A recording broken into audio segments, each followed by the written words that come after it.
Good afternoon, Arundel sir.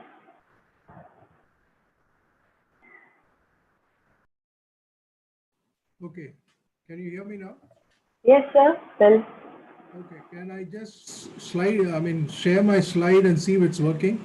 yeah, you can, sir. Wait, I will stop my share.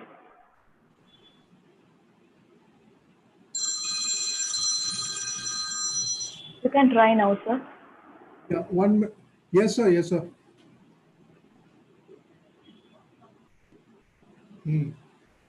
Half?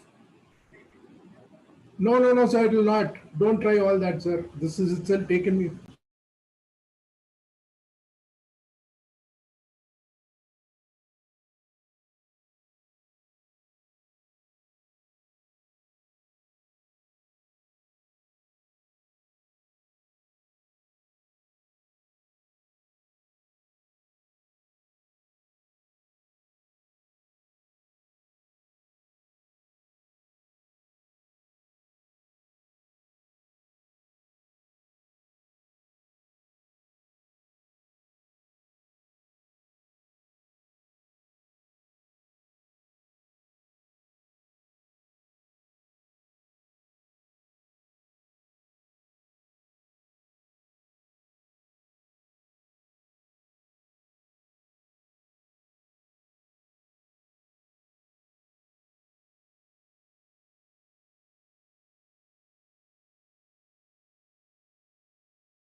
Okay. I'll try and let me just see whether this share will work. Just see if we can see competition details.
Good afternoon, Bharani sir.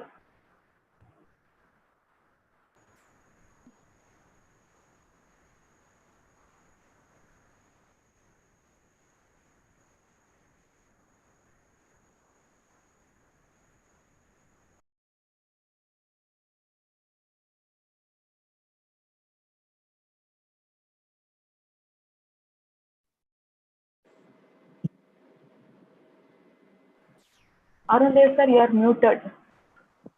Yeah. Oh, yeah, now I am okay. Can you hear me?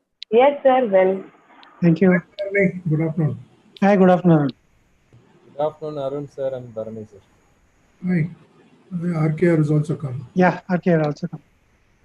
Hello, RKR. Mute.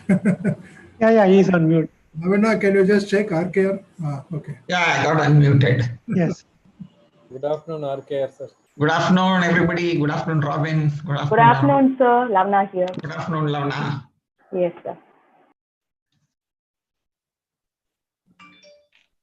How many registrations do we have? More than 550, sir. That was, you gave it today morning, right? It's an old number or a new number? Which one, sir? You gave 543 or something in the morning. Right. Yes, sir. Yes, sir. You didn't check after that? Yeah, I didn't check. We have closed there, sir, after that, I suppose. Why do you close it? Let them register. Because we want to send the list to the colleges. That's it. Okay. Yeah. Because don't let people feel if the registration doesn't happen, they cannot join. But moreover, we have intimated every college. If they want to join, they can now join in YouTube also. So we intimated with a link. We have mailed everything yesterday night. Okay, for YouTube, no need of registration, right? Yeah. Yes, sir. Yes. Very good. Yeah. Anyway, RKR, 500 people only can join in Zoom. I know. See, the other thing is YouTube is easier to Yeah. for many people to join.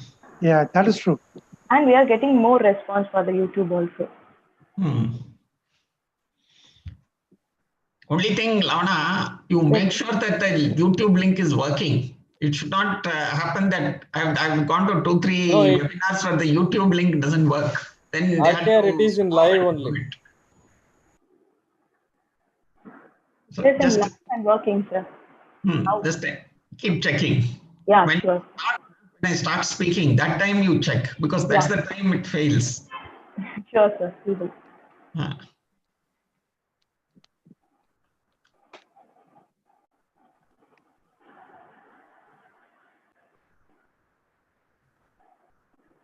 And all questions may be emailed to that email ID from both Zoom and this YouTube. Okay, sir.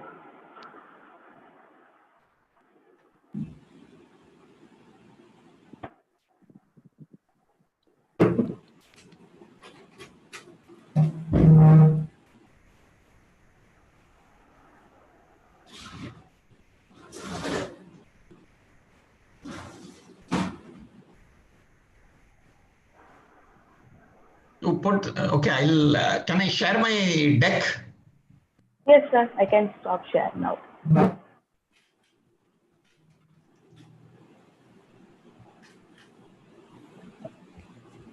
Now you can share RKR, sir. Okay. I'm sharing B05. That's okay, right? Yeah, that is fine.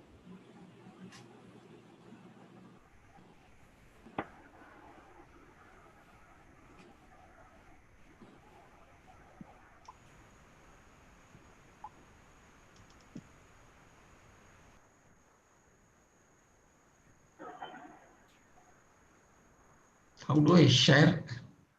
Share screen. Share screen. Yeah.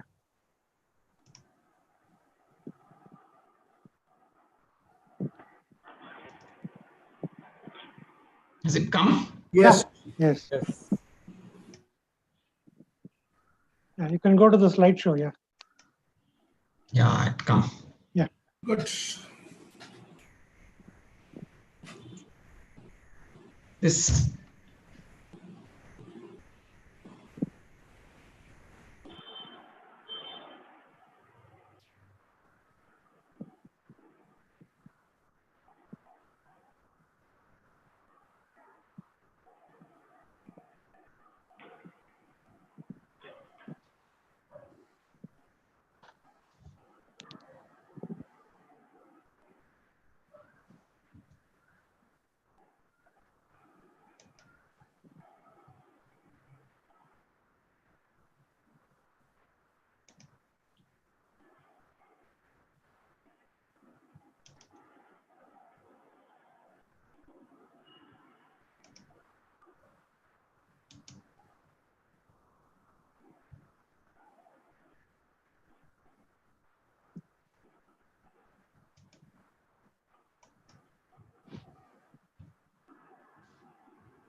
Barney? Yeah.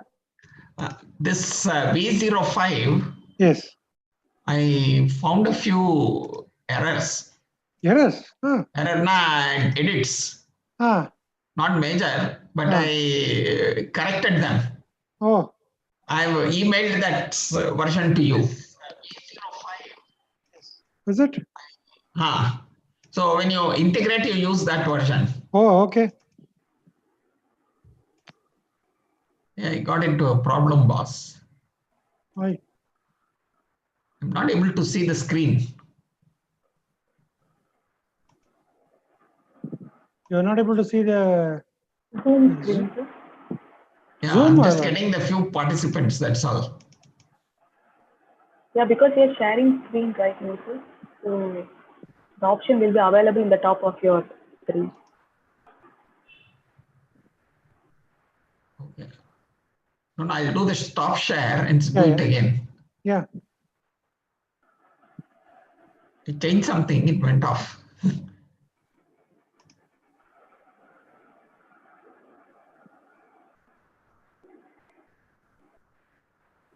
Shall I share that banner, sir, at this point in time? Yeah. Yeah, It's sir. come now. Has it Yeah, come? yeah. But I'm not able to see it. That's what I'm a bit stuck up.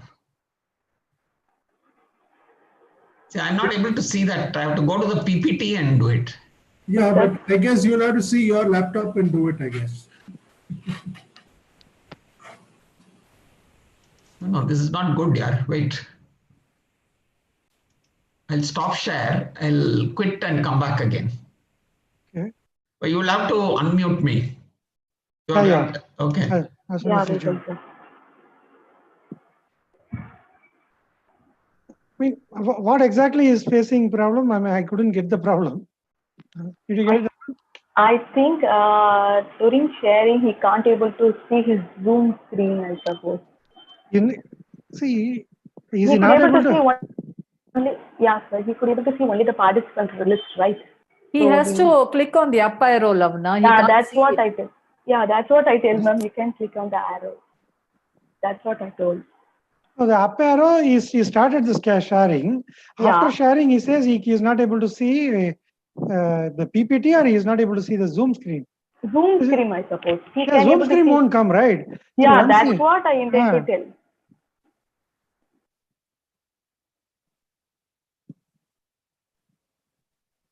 But if it is coming on from the laptop which is being streamed, that is in Lavana's laptop, in YouTube it will be there.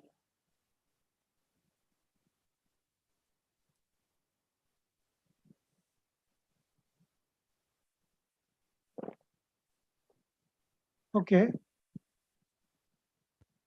So YouTube, Lavana's laptop is going to YouTube, is it? Okay. Yeah, Lavana is only streaming it from her Okay. laptop. Okay. Now you can try The RKR, settings sir. there will be what will be seen in the YouTube also. Oh yeah. Yeah, I'll come back. I'll do share screen. Yes. Yeah, we started. Yeah, now it's come. Yeah, good. See, when I did the something on the pictures, I lost the screen sharing. Oh, okay.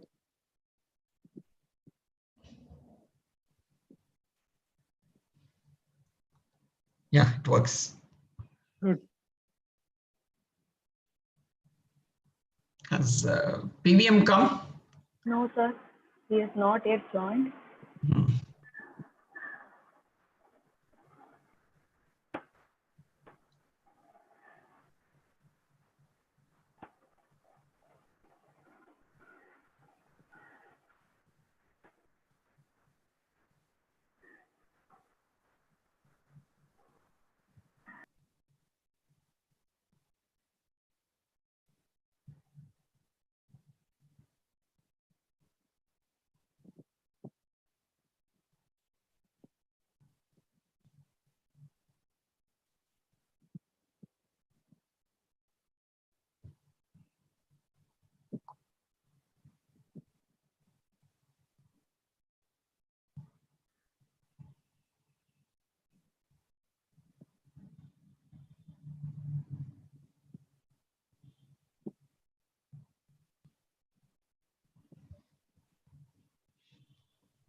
நீங்கள் அழைக்கும் நபர் வேறொரு நபருடன் பேசிக் கொண்டுள்ளார். நீங்கள் காத்திருக்க.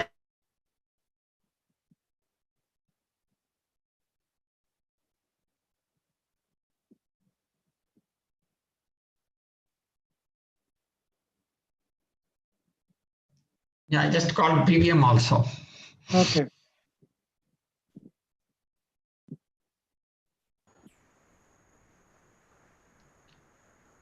RKR, I called him. He's joining. Okay. I also called him.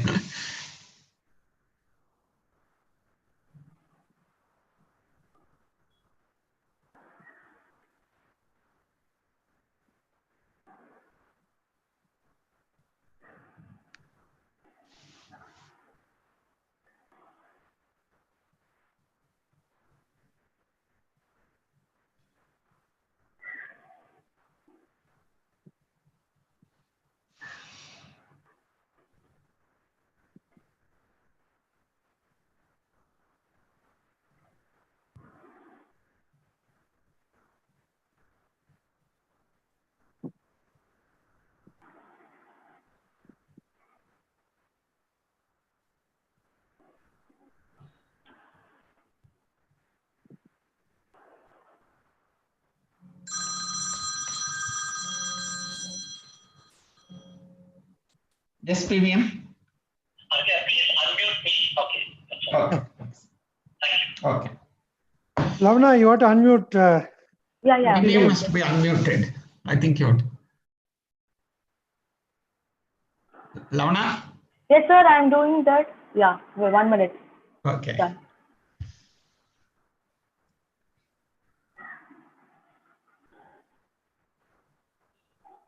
Hello, PVM, sir. Now you can able to talk.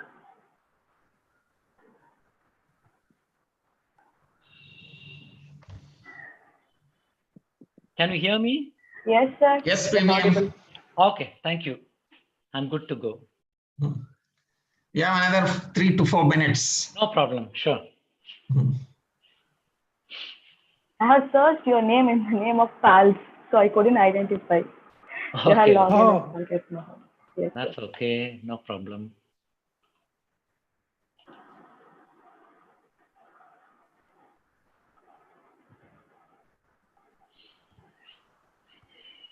Okay, sir, shall we start at 3 or we have to wait for 5 more minutes? How many participants have come? 142 so far. It's And on the increasing. YouTube, YouTube. is there a Robin, way sir, can to you tell check? us? Yes, yes, I'll tell you. 16 are watching in YouTube. There is something called more and 55. What is that? On Where? the 55 is chat. Yeah. Chat. 55 is what? Chat. People are registering their attendance in the chat. Okay, okay.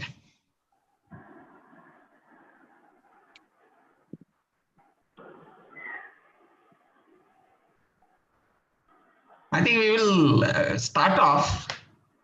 Yeah. Okay. The real one, the real presentation starts after 15 minutes, so people won't miss much. Okay. Those who are late. 2 more minutes is there. We can Yes. start in another 1 minute. Yeah, I will hold until 3 o'clock. Yeah. Yes, sir. Exactly at 3, you will start. Okay. Shall I start, sir? Another 2 minutes. It's 2 minutes in my 2 minutes to 3 in my watch. Okay. Should have a Swiss clock, which gives the exact time to the second. Okay. 2:59 in my state. It's gone to 184 participants. Yes, It's sir. It's increasing. increasing randomly. Yeah.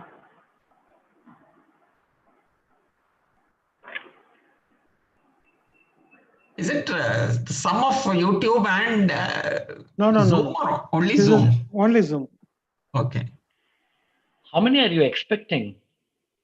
What is the There were registration like? 530 500 registrants. plus.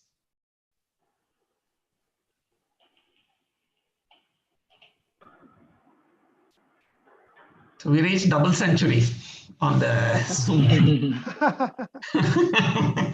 Please, sir, shall we start? Yes. Okay. I will start. A warm welcome and good afternoon to everyone gathered here. This is Lavana from the PALS Program Management Office. I'm a Zoom moderator for this session. I would like to mention certain ground rules to be maintained till the end of the session. Kindly log your attendance in the chat box with required format. It is very important for us. We muted everybody to avoid disruption, and please don't switch on your video at any point in time. Your questions will be answered in the Q&A segment. Both Zoom viewers and YouTube viewers can write your questions to the email ID that you can see in the screen. palsinnova@gmail.com. Thank you. Over to you, Akia, sir. Ellorukum vanakkam, suswagatam, welcome everybody. We welcome all our students and faculty from our partner institutes, other colleges. We welcome our guests and of course, welcome to our colleagues in PALS, the PMO and all of us and everybody. So this is our InnoWAH launch for the year 2020-21. And we have been doing this by webcast much before Zoom also had been introduced. For the last 3 years, we have been doing it through webcast. So you must all be familiar with the webcast process, and it shouldn't be coming to you as anything new. But I'm sure with the Zoom on, it will be a better experience. So I welcome everybody to this program, and the agenda is there before you.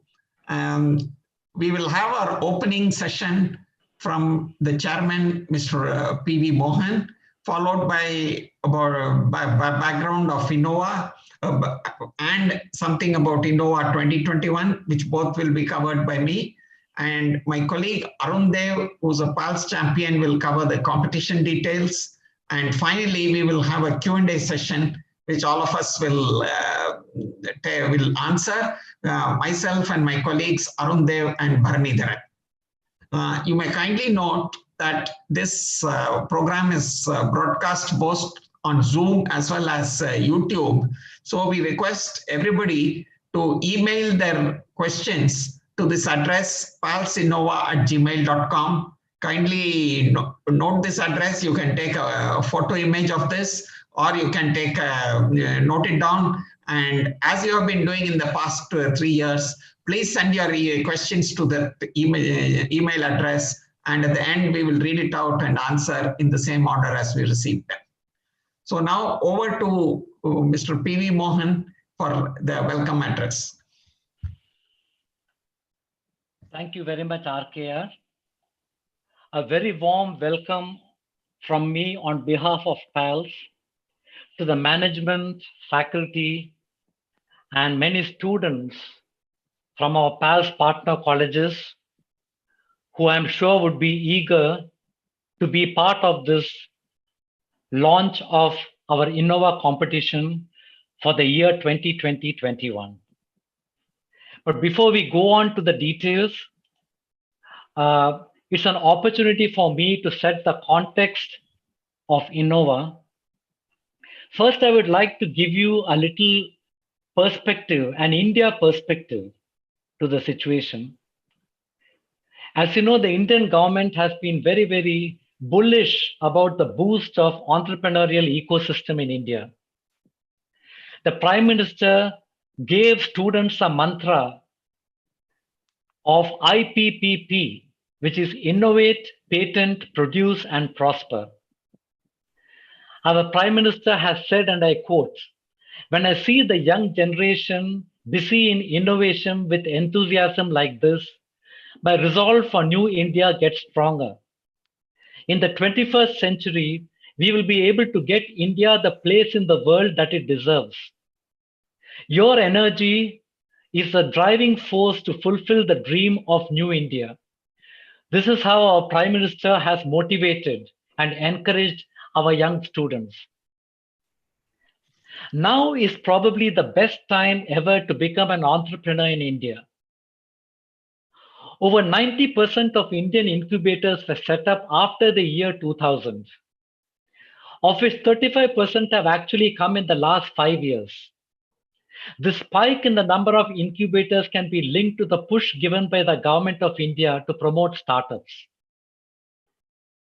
Even the recent package of measures by the Finance Ministry to boost industrial growth in India post-lockdown has been focused on the MSME sector, within which most of our budding startups would fall under. There is a keenness to encourage innovation and entrepreneurship in India, not only to become leaders in technology and agriculture, but also to create jobs. Our young entrepreneurs are not job seekers, but they are job creators. Just imagine if each entrepreneur hires 5 to 20 employees per year. And we had 1,300 new startups last year. There is a huge potential for creating new employment and growing. Now we come to the role of PALS to encourage innovation. PALS have taken upon ourselves to grow the innovation spirit and activate the entrepreneurial culture among our partner institutions by organizing various events. For example, technical lectures by experts in our Aspire and Acquire series, the the new developments in technology, digital technology, and core technology which they talk about can actually inspire many youngsters to know which are the developing areas and try to take up research projects or innovative new projects on those new developing streams. Then we have problem solving sessions like our Analyze Case Study event. We have our Tinkathon and the residential student workshop problem solving events. These are all events which are focused on teamwork, brainstorming, creatively thinking about new ideas, innovation, and so on and so forth. Even as far as faculty are concerned, we have various events for faculty like FDPs and industry visits, which actually help to teach the teacher. And this would help them to inculcate the innovative spirit among the students. And of course, we have, last but not the least, our innovation competition called InnoWAH, which is going to be the main subject of discussion as we go forward. Now, a few words about InnoWAH. All I would like to say about InnoWAH is that this is our flagship event. Our surveys and feedback received from our EC members and the colleges have shown that InnoWAH is our top and most popular event. This activity has been growing from strength to strength and has especially picked up in popularity over the last 2 or 3 years due to the government trust, growth in incubation infrastructure, and the interest shown by our partner colleges in boosting innovation and entrepreneurial spirit. We have found keen interest among our colleges to participate, and this has led to colleges actually conducting their own internal InnoWAH competition in order to shortlist the student teams. This is a new trend we are noticing over the last few years. Then we have the trend of industry and incubation initiators like NCRC showing interest in what PALS is doing with InnoWAH, which can lead to further opportunities for students who are actually come to the final rounds of the InnoWAH projects. Of course, we must give credit to Krishnamurti Rao for his minute attention to details in order to lay out the process which has ensured utmost transparency in the way the event is conducted. This has no doubt made the PALS InnoWAH event to be a much awaited event in the technology calendar.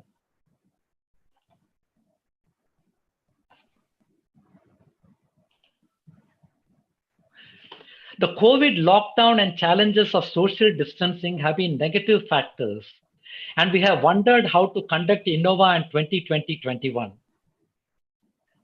As you all know, InnoWAH is a visible event, having an exhibition where the project can actually be seen in front of your eyes and where the students can talk, can see eye to eye with the experts and give a presentation of their project. That is the excitement of InnoWAH. And we have been having a lot of doubts with regard to how will we be able to simulate all that on a virtual mode because of the social distancing issues we have and the COVID challenges. However, our InnoWAH team led by Krishnamurti Rao have been up to the task, and they have burnt the midnight oil, worked day and night, many days, in order to come up with a viable InnoWAH virtual program. Now I would like to hand over to Krishnamurti Rao so that he and his team can explain how exactly we propose to conduct the InnoWAH program in academic year 2020-21. And rest assured, my dear friends, we are not going to compromise on InnoWAH. We see the amount of value this has, the amount of motivational influence, the creative influence it has on the student community in the colleges. And we will do our best to make sure that however we have tweaked the event to suit the COVID situation, still ultimately the students will come out winners. Wish you all the best and enjoy the session. Thank you very much. Thank you, PVM, for a great introduction and setting the right perspectives. I would say, to add to that, I would say that PALS has always been ahead of its times in many ways. And one of them was that PALS InnoWAH has already thought of an entrepreneurship and started moving in that direction a few years back, much before the entrepreneurship wave has hit the country. So of course it was over some time, everything caught up with PALS, I would say. And now it has become very popular. So it has been a good trend. We have been aware of it. We have been working towards it. And it's just that with the growing popularity of entrepreneurship, thanks to the present government, thanks to the industry conditions, thanks to possibly COVID, and thanks to everything else, we are with entrepreneurship growing, we are also becoming more in demand, I would say. Something more of an interesting aspect to many colleges and other interested entrepreneurs. So we hope we will live up to your expectations and contribute well. And of course, as PVM said, this year has been a great challenge with 2020, with the 2021 year with the COVID.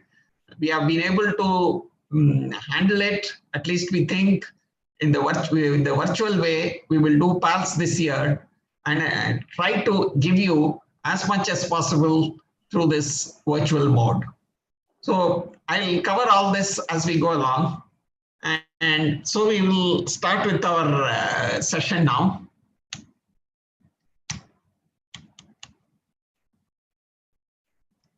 Hey, there my slide moves. So we go to the background of PALS. And what is InnoWAH? This may be a repetition for some of the partner institutes who have been attending InnoWAH year after year, but I still feel it should be emphasized year after year for the benefit of everybody. So this is our flagship event, as PVM has said. It is an innovation challenge competition. It's a competition of challenging the innovative skills of people, innovative trends of people. And what do we do out of this is to recognize promising young innovators in our colleges. To be able to bring them up and make everybody know that they have a lot of talent, in them. But it's not just that. It also helps all other participants. We all think that it's just making a project and showing it to others. But in the process, we have a lot of skill building amongst the people who are sincerely participating. The main skills that are built are the technical skills, I did not say about it, followed by business and communication skills. Doing the project from A to Z helps in building up these skills. And now, of course, in the post-COVID environment, it could also be growing the virtual coordination skills, as you call it, how to work virtually, how to coordinate with people, how to get things done without coming in face-to-face with each other. That's also a skill which is going to become very much in demand as we go ahead. Then it enables to build teamwork and leadership capabilities. That is, people should be able to work in teams. They should recognize what their contribution is, what is the other's contribution, and ensure that everything works towards a common goal. And of course, leadership capabilities to take initiative, to understand when you should take what kind of decisions, all that is leadership. And the important thing is that the colleges also benefit from the participation of students and faculty. As the students participate, they learn more. One of the feedback we got from member colleges is that, InnoWAH cannot give prizes to everybody, but even the teams that don't get prizes learn a lot. They're able to go to other competitions, to other places and win prizes because of the experience they learned in InnoWAH. So that's the feedback we got. So we feel that with the competition growing, with a lot of participation, the entire college benefits from the whole thing. Of course, we also expect that working in an InnoWAH project gives an understanding to the students of how an industry works. What are the industry practices? Why documentation is so rigid? in the industry? Why should we be so rigid? How to manage the rigidity, the so-called rigidity and tough situations in the industry? And then, of course, giving a practical experience of what entrepreneurship is. So in addition to all this, the projects and the teams get an opportunity to showcase their work to the outside world, where people can from outside can come and see. They can ask questions. They can try to learn what is the talent available here. And the teams can also know what are the expectations of the outside world and try to close the gap on both sides. And of course, we give other kind of help like mentoring and guiding the interested individuals, and also giving opportunities to interested teams and students to go ahead in their entrepreneurial ventures. So we would say that InnoWAH is not just a competition. There is a lot of other things, other benefits that are coming out for the benefit of the students and the colleges. Now, we always claim that InnoWAH is a unique competition. There are a lot of competitions we know, but we still claim we are unique. Why? Firstly, it's a competition with a theme. Every year, there's a specific theme in the competition, which the teams are expected to follow. Then we expect the planning, design, and execution of projects like it happens in an industry. We're giving facilities to mentor from experts who are in industry and from the IIT alumni. Of course, as we mentioned, the mentoring is a two-way process. The students have to be ready to take the mentoring. Then the mentoring will have value. And that's when we give the mentoring, when the students are ready to come and take the mentoring. It's always available. Then we give an opportunity to exhibit the final projects to industry and academia. Most of the other competitions, they exhibit the projects only to the judges. But in InnoWAH, all these years, you have been exhibiting the projects to many people from the industry and the academics. You could ask your friends who participated in the finals. They must be getting really tired by the end of the day. They must be getting sore throats speaking about the project to so many people. So I'm sure you get a very good opportunity to exhibit your projects, your talents to many people from the industry whom you have otherwise no opportunity to meet. Then, of course, we give opportunity for promising projects to be considered for entrepreneurship. And as we see that the entrepreneurship wave is coming, so more and more projects are getting considered. There is more and more interest for our projects. And of course, the students also get an exposure to how life is in industry, how they have to face the rigors of industry. They get a flavor of it by participating in InnoWAH. So this is a quick development of how InnoWAH has developed over the years. We started in 2013-14. That was the first year. I would say we didn't do very well.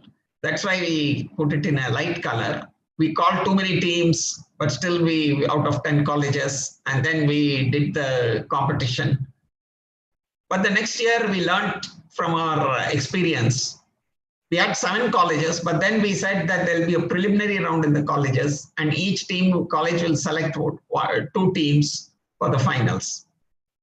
So similarly, in the next year, we had 6 colleges and 12 teams. We followed the same pattern. And then in the 2016-17, InnoWAH itself introduced a 2-stage competition, a preliminary stage and a final stage. In the preliminary stage, the teams will submit a concept and design document, which will be evaluated. There'll be a shortlisting, and the shortlisted teams will prepare the model. They will build the model or the prototype and demonstrate it in the finals. And then as we went along in the next year, we felt that every college should have at least 1 team in the finals. Earlier, it was not there. It happened to be more, if at all, by coincidence. But from 2017-18, it became by plan. We said that every year we will have 1 team from every college in the finals, at least. So we followed that for the next 3 years. We had a lot of teams interested. You can see that the interest was growing year by year in the number of teams participating in the prelims. We also found many talented teams in the finals because we had to take more teams in the finals because they were very talented. So it was an interesting experience over the years, and we hope that this trend will continue. And I see someone has raised a hand. If you have any question, you please send it to the email address we have given you. We will definitely answer it. So now we come to a more fundamental question. What is innovation?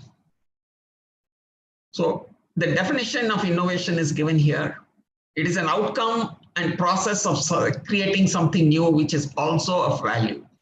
See, there's an important aspect of innovation that is of value. It is not just creativity. It is not just doing something marvelous. It is not doing something which is a scientific marvel. It also has to have a value. When I say value, it is not cost value, but a commercial value. It has to be of some benefit to the society. It has to be of benefit to the business. It has to have a business benefit. Then only it's called innovation. So we say innovation is a combination of creativity plus commercialization. That is a great, something which is of a very great idea, a great scientific marvel or something else, which also has a business value or a societal value. Or in other words, it's we say that creativity is a very brilliant idea, which is technically feasible. But to create that idea, you have to spend a lot of money. But if that, at the end of the day, if it doesn't give any benefit to humans or mankind in terms of a business value or a societal value or anything, it is not an innovation. So the necessity is that innovation has to be commercialized. I'll give an example. In the 1820s, William Röntgen invented the X-ray. You all know what X-ray is. And it was a great invention in those days because people could see their bones. You just put your hand and you could see the bones. So what did the people do? They all started saying, we will photograph your bones and give it to you. You can preserve, you can see your bones and preserve the photograph of your bones. So that was the only interesting thing in X-ray in those days. So how much did it go commercially? It didn't go far because how many people would be rich enough to afford the cost of taking a picture of their bones and keeping it? And once somebody has taken the picture of his bones, he may not like to take it again because his bones will be the same. So there is absolutely no scope. Till 30 years later, some doctor discovered that this X-ray can be used to detect fractures. Whenever there is a broken bone, which is not visible outside, an X-ray will help to detect that. Prior to that, there was the only way to find out if a bone was broken was by feeling or whatever else. There was no other way to see and establish. But this, whoever this unknown doctor is, he discovered that we can use X-rays to identify broken bones. And once that became known, people realized the benefit. It became a commercial benefit because there are so many people who need to know whether their bones are broken. So they have a value for the X-ray. They have to see it. So it became very valuable. And then after that, many companies stepped in. They started making equipment. They started making very advanced X-ray equipment and X-rays, and it has got so much other R&D and so many other research was done. Everything else grew up after that. But it took 30 years for somebody to discover that X-ray would have a commercial benefit of finding out broken bones. So that's this is just to tell you what is the difference between commercialization and just having a creativity or a scientific marvel. There's a big, big difference. So when you do your idea, when you grow your idea, please think of the commercialization aspect. Make sure that whatever idea you do does have a commercial benefit.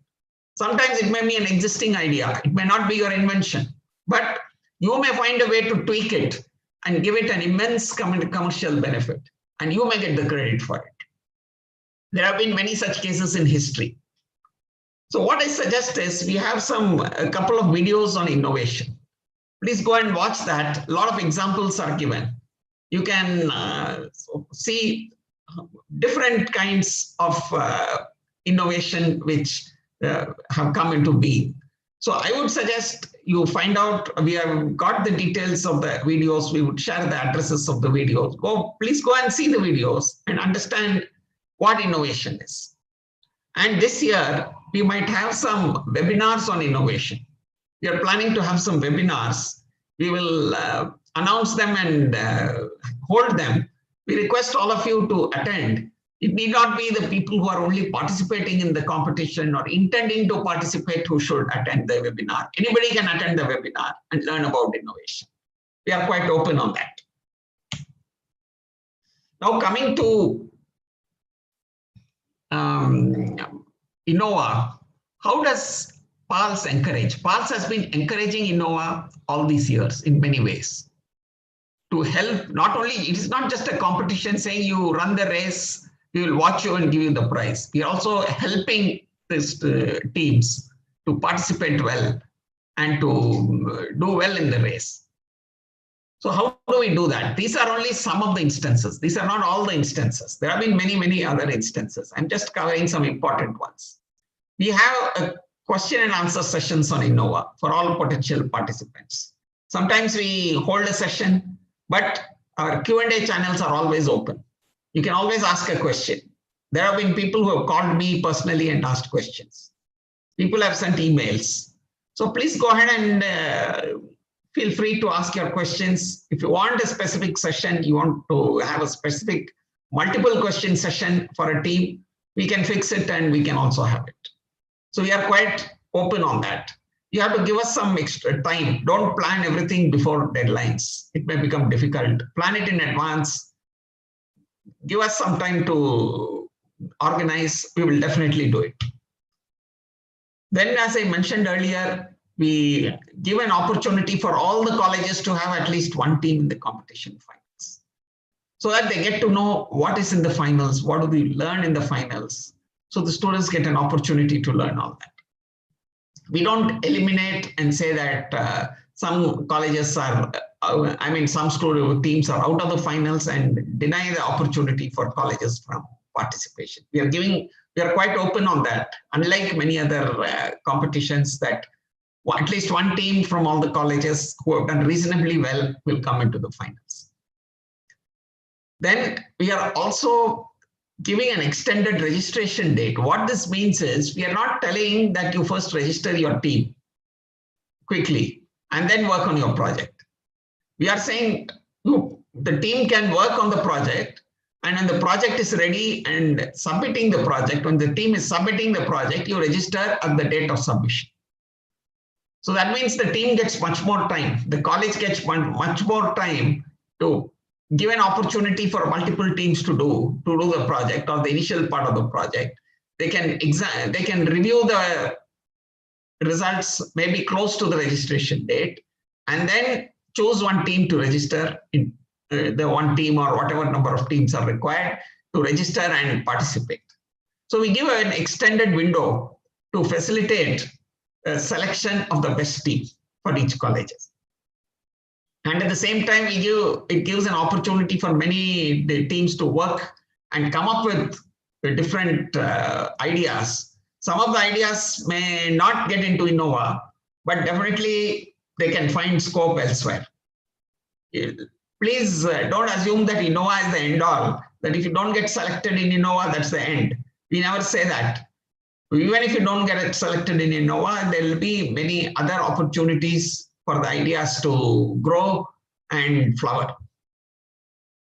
And as I said, mentioned earlier, we give opportunities post InnoWAH to finalist teams into whom industries have shown interest or incubators have shown interest. We bring them together. We encourage the teams to go there and showcase their capability. And of course, beyond that, it's for the teams to take over and move.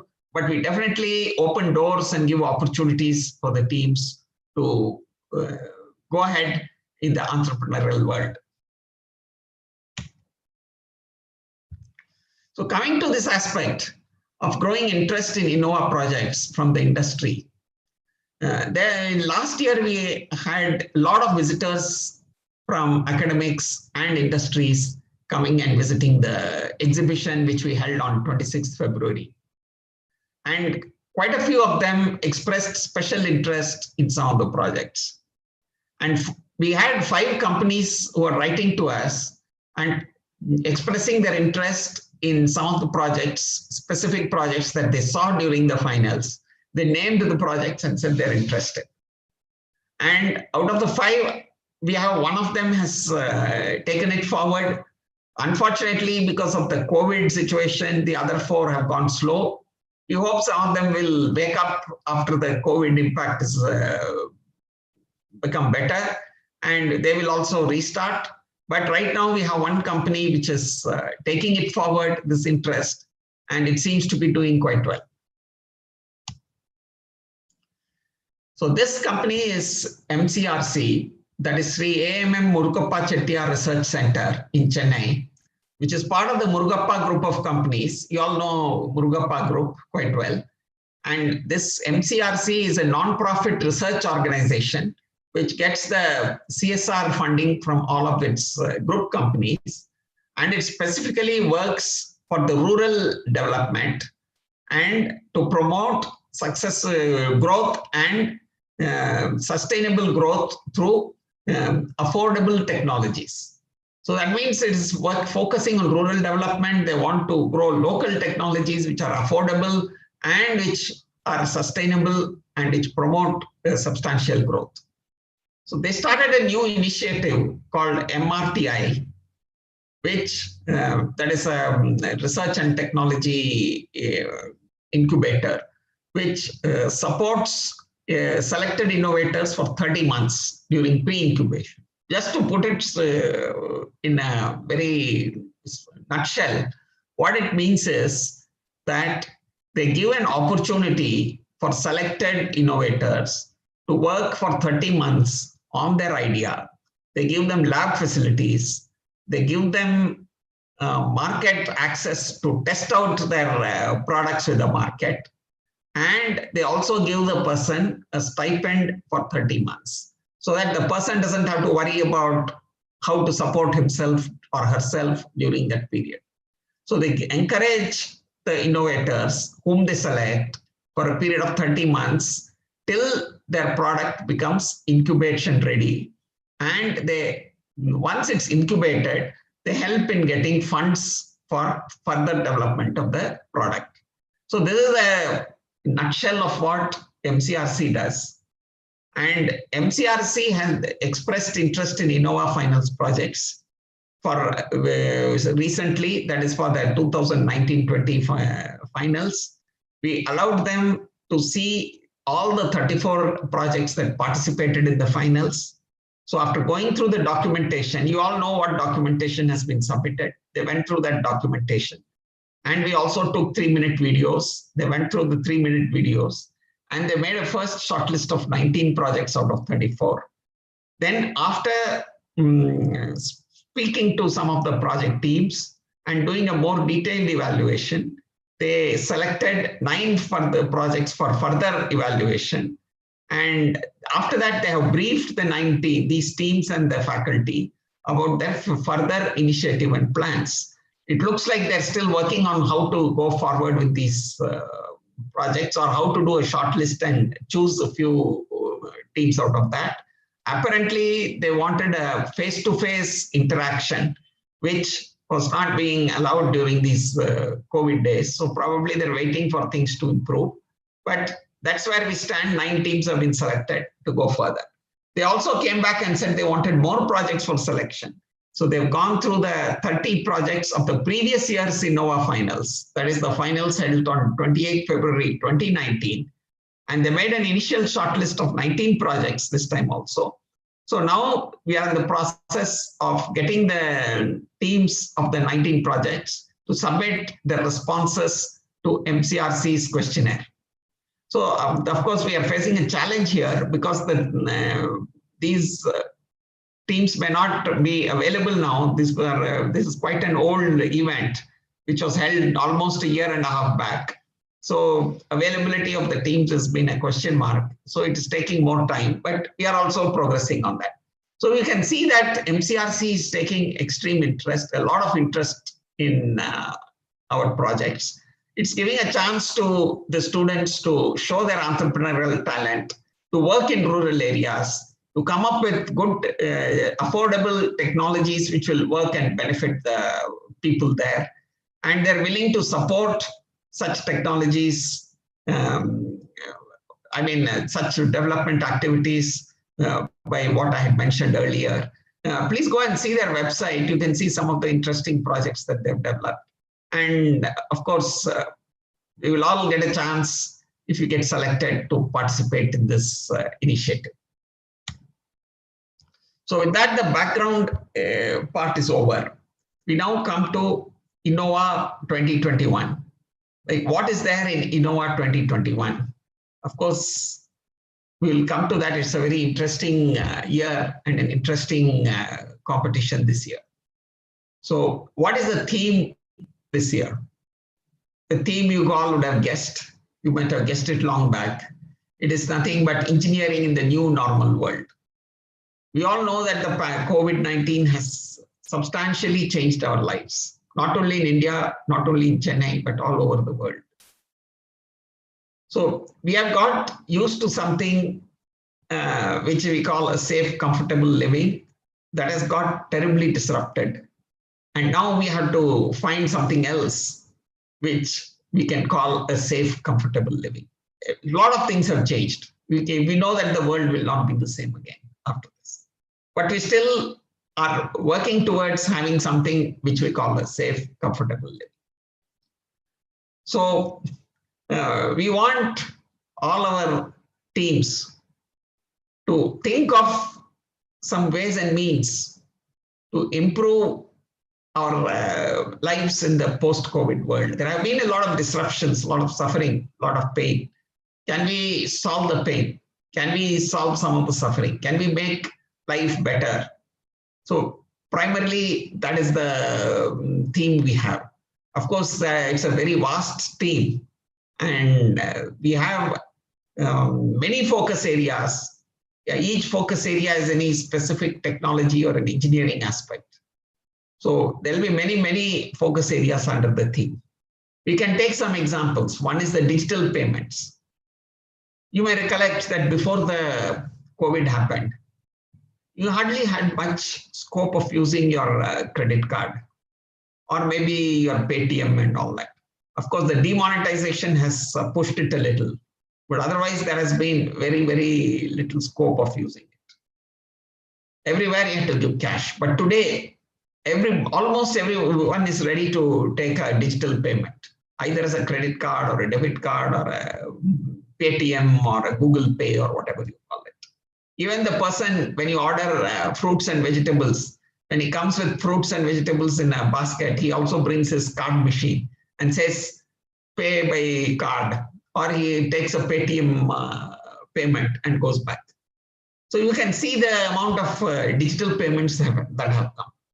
There are other examples. For example, they say you have to sanitize whatever you get inside the house.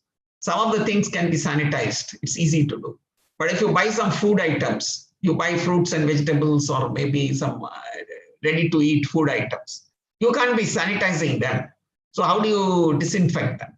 So someone has come up with an ultraviolet disinfectant method or methodology. They keep a kind of an umbrella on top of the item, which gives ultraviolet rays and it purifies the material, whatever is there, whatever the food item is there, and it can be ready for eating. It kills all the bacteria and germs. It is found to be quite safe for the COVID. So this is another innovation. Then we know some IT Madras incubated companies who have AI activities. They came up with an AI solution of social distancing in crowded areas. For example, at lunchtime, probably in the pre-pandemic era, you would have seen what is a rush in the college canteens in the lunchtime. It would be almost terribly crowded. The only time you realize that it's crowded is when you don't get a space to enter the canteen. Till then, people keep collecting. Now, how do you enforce the social distancing there? So somebody used AI to count the number of people in the hall at any point of time. And when the number of people become more than a specific number, the doors are automatically closed. The doors will open only when you use your smart card. And when you apply your smart card, it says, please wait, hall is full or something. So as soon as somebody who goes out, the next person in the queue is allowed inside. So there is a technology which helps in enforcing social distancing. So then there is a building technology. It takes ages to make any building. You know that. We all have the experience. Building even a small one-room house takes extremely a few months and an extreme amount of effort. Now some IIT Madras incubated company has come up with a technology to build a hospital for COVID patients, a mini hospital in one day. In one day, they can build a 3 or 4 room hospital, 3 or 4 halls it will have for the COVID patients. And it will be up and running in a day's time. They have proved it in Wayanad in Kerala. They have built it and they have proved it. I think you might have seen the newspapers. So you see, people are coming up with innovations to meet of the new normal world, to meet the disruptions, the impact of the disruptions caused by the pandemic. So we also have a lot of opportunities to use our imagination with our engineering knowledge and our talent to make a contribution here. So there are a lot of opportunities for us also. So please note the theme. It's a very easy theme, engineering in the new normal world. In fact, it's the theme for the entire PALS for this year. And you can choose any focus area in this under this theme, and you can do your project there. So we are saying that we have mentioned a few project areas here, a few focus areas here. Now, they are not the only focus areas. There are infinite number of focus areas that exist under this theme. So you can choose any one of them, define them, and go ahead. So you have to be very clear that your project should come under the focus area. And your projects can be in any engineering discipline. We don't say it's electrical, mechanical, or it's anything. It can be any engineering discipline. It can be a multidisciplinary project, as long as it addresses the theme using science and technology. So that's the important thing. The project should address the theme using science and technology. So otherwise, it can be from any engineering discipline. We are not specifying anything like that. So now we come to how COVID-19 may impact InnoWAH this year. It happens in many ways. One thing, all of you, or almost all of you are listening to this session, sitting in your homes. Last year, you were sitting in your colleges. Most of you were sitting in your colleges and doing. We had seen photographs and all that. But this year, you're all sitting in your homes and listening to it. So what does that mean? That means your college is not opened. When will your college open? It's still not sure. But one thing is sure, you will not have so many days in the academic year in 2020-21 as you had in the previous years. So which means your academic calendar is squeezed. You'll have to put in more effort for your studies. And at the same time, you'll be squeezed of time for doing your project ideas, for implementing your project ideas, for building models and everything. So this is a fact that all of us have to recognize. The second fact is the social distancing norms. You would not be able, many labs and workshops may not be allowing so many people to work now as they did earlier.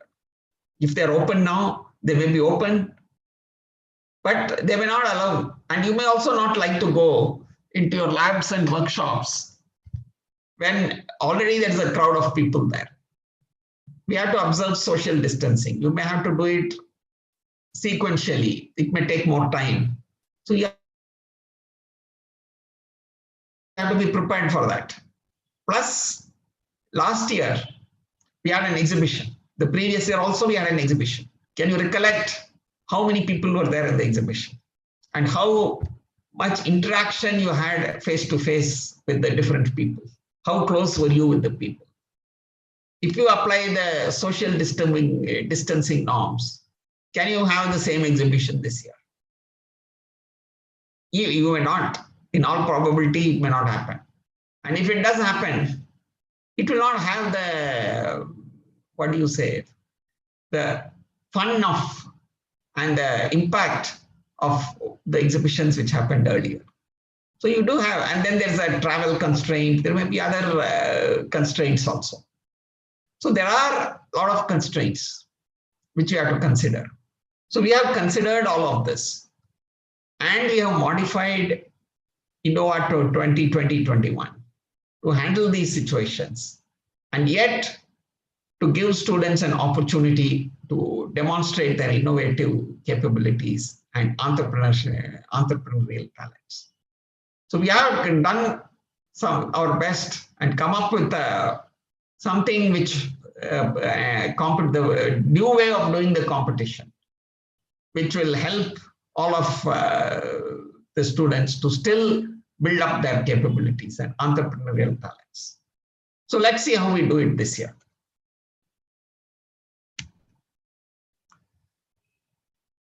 So this is the competition format. So first we will see some of the changes that we are doing this year. So we are having only one team per college. Okay, and this team will enter the finals. We start with the finals and we'll have only one team per college. We cannot have more than one team for the simple reason that there's very less time. So we are launching the webcast in August, whereas earlier we launched the webcast in July, end of July we did. Now we are almost end of August, we are doing it. So there is definitely a shortage of time. Whether we can accommodate more teams and do 2 rounds, multiple rounds like a preliminary round and a final round, it's very, very doubtful that it can happen. So we are going ahead only with one team per college this year. And we are having only a 1-stage competition. We are not having a 2-stage competition, again, because of the shortage of time that we see. So there's only the finals. We'll do only the finals this time. And only benefit we can give is, we are planning to give is, we are giving a staggered submission of documents. I'll explain to you what it is, and you will understand what it is. There are quite a lot of documents to be submitted. We are permitting them to be submitted with some staggering. We are not saying everything should be submitted on the same day, but you spread over the submission over a slightly larger period, so that the team does not feel too overwhelmed with the work to submit. And of course, we'll do virtual evaluation of models and prototypes. We cannot have an exhibition. We cannot have a physical evaluation. It's very difficult. So we'll have a virtual evaluation, and we'll also have a virtual exhibition this year. You may all wonder what it is or how it is to be done. You will see it, and let's see how well it works and how much it would help as compared to the physical exhibition. But definitely we would say that it's better than not having an exhibition. So we come to the format, what all we have in the competition. So we are doing a launch, which is today. And this time we are divided the documents into 2 sets of documents that you will submit. The important thing in the competition is the preparation and submission of documents, as it has been all the years. So we are saying there are 2 sets. The set 1 is the registration document for the team, which says who are the team members, the declaration document, that it's our project. And then we have a concept and design document. You're all familiar with that, which talks of how you have conceptualized your idea and how you have designed the project, and a 1-page project summary. So this is what you have been submitting the previous years. So it's nothing new, it's the same thing. Then we have a set 2, which is something to do with the model. Since Here we are not having a physical exhibition. You need some documentation on the models and prototypes that you build. So this talks of the details of your model or prototype with photographs and a video of the operation of how it works. So it's just a description of what you have made, of what you have built with this, and that is your set 2. So as we have seen earlier, the concept and design document is the most important document in the whole list. So you may remember that, and you may make that as your best document because that is going to get the highest weightage in the evaluation. So how do we submit the documents? I mentioned the term staggered submission of documents. So what we are saying is we are giving a 1-month period from mid-December to mid-January for submission of the documents. We have not fixed a date because we don't see the necessity of fixing a date and then finding it a holiday and changing it or something. So we keep it a little flexible by a few days. But for planning purposes, you can assume mid-December is 15th December, mid-January is 15th January, and do your planning. When we come nearer to the date, we will give you the date. So what we do is that we have two submissions. In the first submission, you submit all the set 1 documents, which is mentioned here, in fully done, in what you call final form. And you submit set 2 documents in a draft or an initial form. So it makes logical sense that first you do the planning, then you build the model, and then you document the model. So by this date, if you say you submit everything, it becomes a big job for you. But if you have done the first part, the planning, you have built a model, a tentative model, and you also got a rough plan for documentation of the model. You submit that on mid-December. And then in the next 1 month, you work on improving your model and the documentation of the model. The documentation of the model will also take significant time and effort. So this is the time you use for documenting your model. And by mid-January, you submit the final version of the set 2, which is nothing but the documentation of your model. So you can, if you wish, you can submit everything in mid-December. You have no problem. Or you can submit something earlier. The set 2 can be submitted earlier. There is also no problem. You cannot submit set 1 later. You can submit set 2 earlier. That is the condition. Don't assume that I'll submit set 1 later than 15th December. You cannot postpone that date. But set 2 you can prepone from to mid-December, or you can give it in mid-January, however you feel like. But if you're giving it in mid-January, you give a draft version upfront saying that you're almost ready with it and you are in the position you are now in a process of updating it and making it final. So that is the idea of our document submission in a staggered manner. So it helps you to manage your workload better. Of course, we have given some suggestions. You need not follow the suggestions. You can do it in whichever way you think fit. But this staggering will definitely help you to manage your workload better and submit your documents over an extended period, so that you can also get time to do your other studies and your other activities. So once the documents have been submitted, we have an initial qualification criteria. We will do an initial examination of the documents and decide whether the documents are okay to be taken into the competition or not. So what do we see there? First thing is timely and complete submission of all documents. We want all the documents to be submitted in time. If you are late, the gate is closed. Then we are looking at the high level quality of the documents, whether the documents are at least look complete, at least the registration and the declaration document should be 100% complete. There is no, that they are all no-brainers. You can do it. The other technical documents of the project should also be having a reasonable quality, some depth of content, and it should make sense for somebody reading them. And of course, the main aspect is there should be an absence of plagiarism. That is, we don't want any cases of copied content in the document where the idea is completely copied and taken from somewhere. So any plagiarism is not acceptable.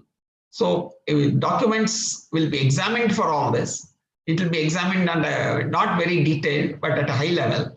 And they have to pass these conditions. Then they will be taken up for evaluation.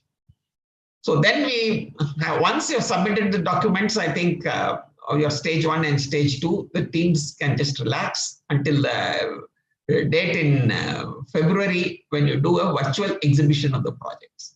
So here each project team will get a 15-minute slot to demonstrate its project on a virtual mode through Zoom or some other method.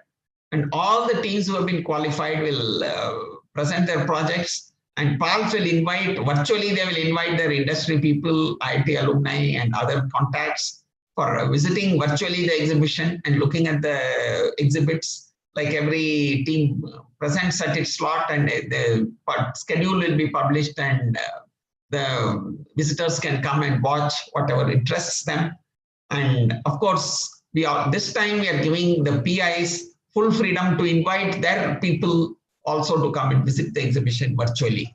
They can invite their friends from the college, they can invite their faculty, they can even invite their family members and others to come and see the exhibition. So that's the difference of the real exhibition and the virtual exhibition.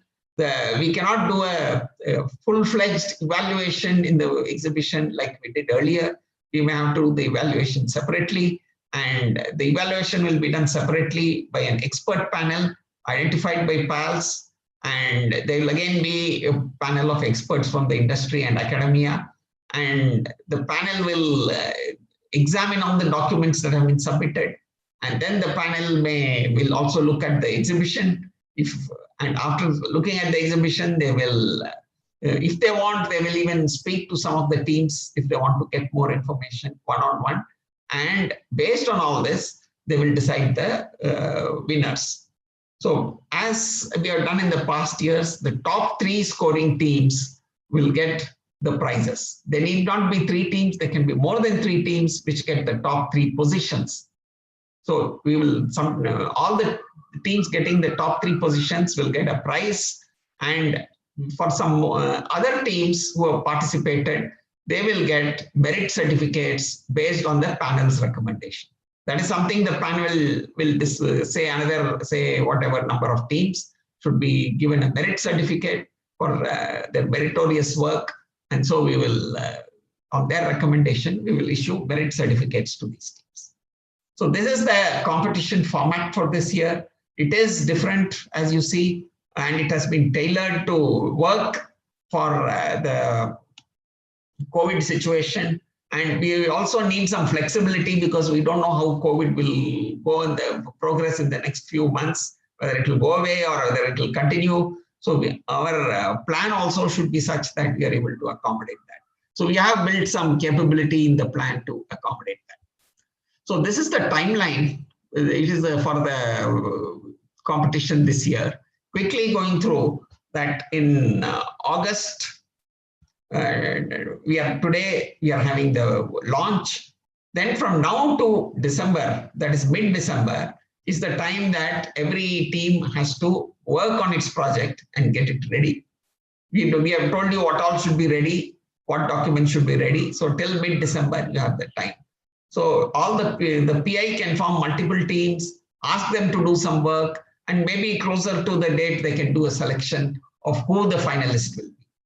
And there is an opportunity for every college to ask for multiple teams to do some project along these lines, and then choose a finalist and ask the finalist to participate in our InnoWAH competition.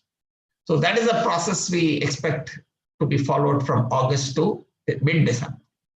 Then mid-December is the deadline for submitting the set 1 final documents and set 2 draft documents. I've explained it to you already. And then again in mid-January is the deadline to submit the set 2 final documents, which you submitted as draft earlier. You can submit as final documents in mid-January. You get 1 more month to get these documents in good shape. And then in early February, we will have an exhibition, which I talked about. And by end February, we will complete the evaluation. The evaluation, of course, starts when you start the submission, and it will go through the process, entire period. And the evaluation will conclude by sometime in around end February, after the expert panel is ready with the results of the evaluation. So that is the timeline for us. It's again tentative. As we said, that we are not sure how things will move in the COVID front, and accordingly, we may have to tweak the timeline to ensure that the competition is moving well and gives a good opportunity for others to do their work. So these are the document submission information. We already mentioned most of it. This is just a review. Like this is the set one documents, like project team details, that is a registration, the declaration document, the project summary, the concept design document, which is the most important document. Then in mid-January, we are saying these are the documents, the set two documents to be submitted in a final form in mid-January and in a draft form in mid-December. So there's basically the model and prototype, model or prototype, which one you are doing. It's details document, the document describing it, then the photos and videos of the model or prototype, and any other team document that the team feels necessary may be submitted in mid-January.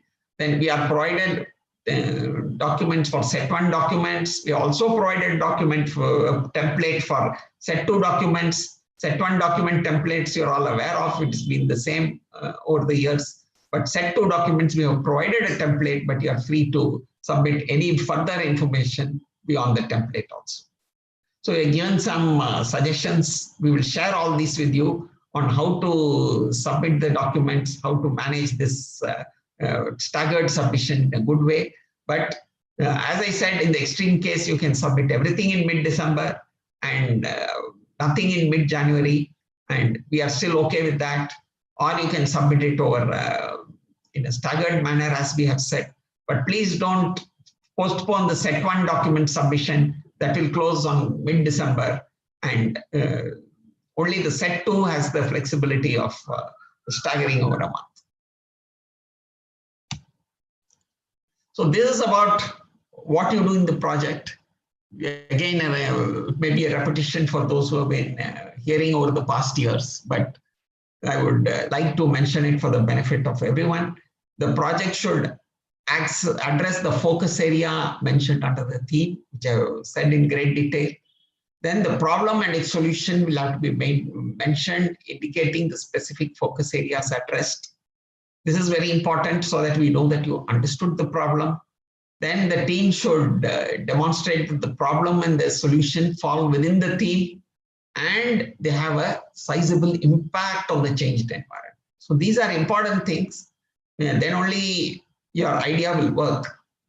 So of course, for the competition, it has to be under the theme and it should have a sizable impact. Like I said, it should have either a societal impact or a business impact. The commercial impact should be sizable. So please demonstrate that it has that kind of an impact. Then the solution should be implementable. So which means the teams have to prepare a concept and design document. And one of the important things there is what we call evidence-based validation of problem definition by interacting with potential clients. What does that mean? That means, well, I will say you've thought of a brilliant solution to a great problem, which you feel, in your opinion, will benefit the universe. But what we suggest is you please take that problem to who are your beneficiaries, who will benefit from your problem, from your solution. Identify those people and go and talk to them about your solution and find out whether they really think that the solution will benefit. Because many times people think only of their own world, like a frog in the well, about when thinking of a problem and a solution. They don't think what is happening so much in the outside world. They don't know also to that level of detail. And so they miss out a lot of points. But if you go in the early stage and talk to the potential clients of what this is my problem, this is the problem you are facing, and this is the solution. If it's I would say from experience that it's a small chance that they will say, yes, it is.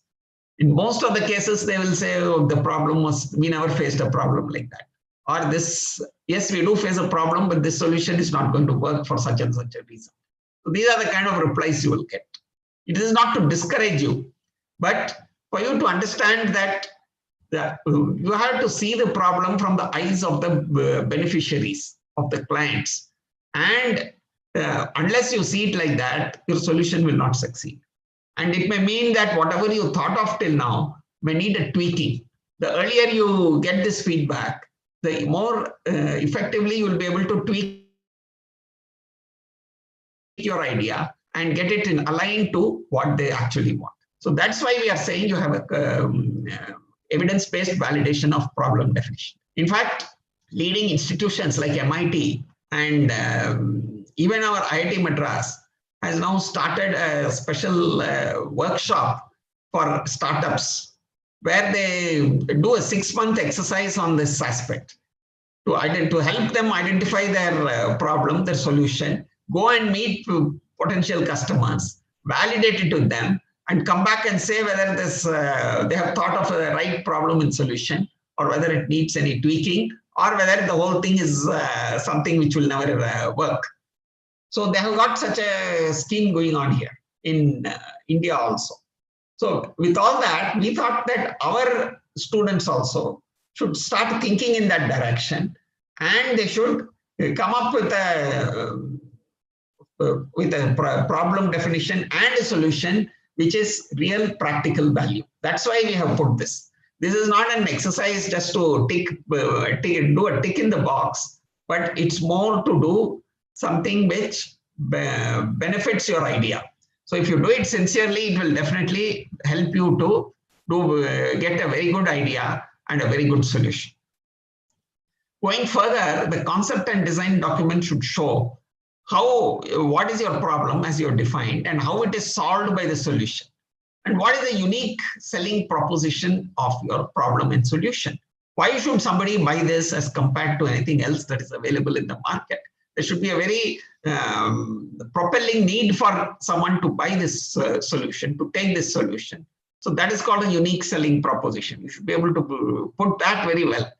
And then how is the solution designed? How are you designing the solution to the problem? How the solution will be beneficial to the customer, and how it will be implemented and scaled. So these are some of the points which you have to think upfront, even before you have made the model, and put it in the concept and design document. Then you come to the second part, that is the solution building and implementation. So here you decide on building a solution, a model or a prototype. Now, what is a model and what is a prototype? A model is an exact replica of your design. You have designed something and you build it exactly as per that, then it's a model. But in practice, it's very difficult to build models for many designs.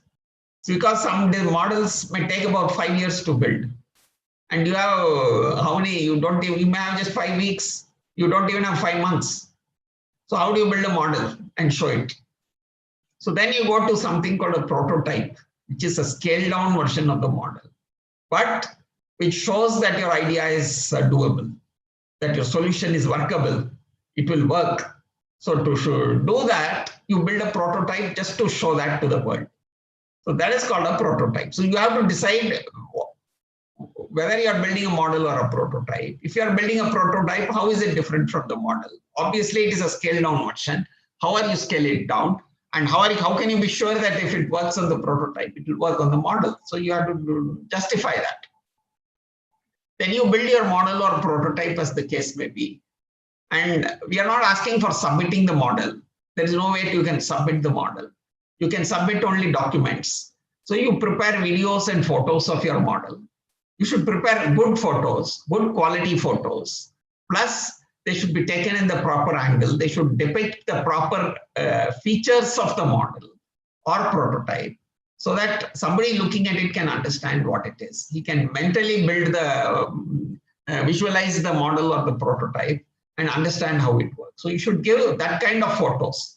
I'm not saying that you should give very high resolution photos and all that. Yes, it may be high resolution, it may be good, but it has to be taken with some thought, for keeping in mind that the evaluator must also be able to visualize the model or prototype like you do by looking at the photos and videos.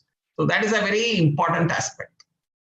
Then of course you prepare the model prototype details document, how it is constructed, how it works, in addition to why you are building a model or a prototype, and all other aspects of it, how it can be used and all that, how it can be scaled. You can mention all that. See, we have given a few minimum items to be shown there. So beyond that, it's up to the team to put anything relevant. Don't just fill up pages just because you say we'll give you more for giving for more pages, but fill up with something relevant. You are most welcome. Then we are looking at a virtual presentation of a working model or working prototype in the virtual exhibition. So again, you use all the implements that you have, your videos, photos, anything else. And if you have a model, you can even show the model in the virtual exhibition. It's up to you to decide how to do it and how to plan your time to do the exhibition and do it well. So that's also an exercise for you. Nobody is going to tell you, you do this or you do that. So what is going to matter is how effective your 15 minutes of presentation is going to be. So how you plan that 15 minutes, you have to think about it. What will the other people see? What will they feel? What impressions they will get? You may have to run some trials with your friends or somebody and then come up with the final presentation format. And that's what we call the virtual presentation. So that's also a lot of work involved in that. Then, of course, there'll be an evaluation with the expert panel. I think Arun Dev will cover it in his part later. I'll not spend time on that. So now we come to some video clips of last year's InnoWAH, just for you to get an idea.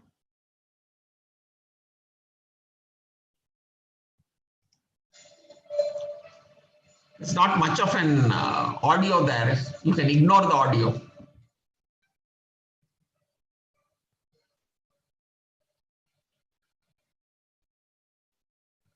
The video is not visible. Video is not visible? Yeah. I think you have to share the browser from the PPT, or you should share the entire desktop.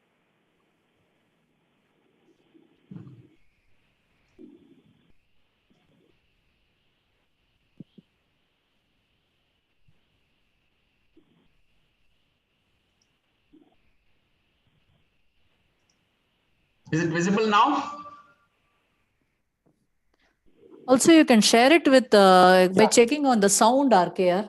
When you're sharing. There's no sound. You can exit. Yeah, the sound is coming. I heard some now. No, now it is okay. No, okay. Yeah. No, but is the picture visible?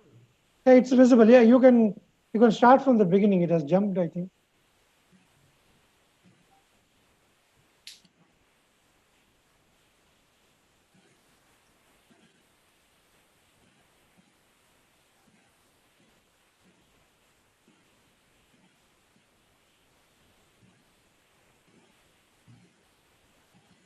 Yeah.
going?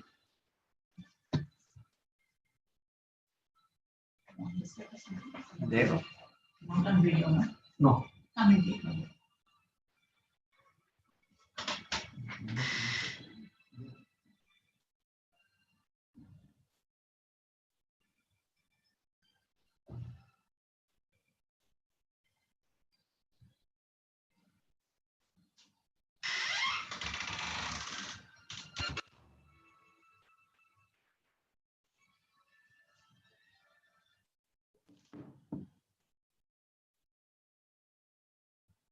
Just a minute, the video is over.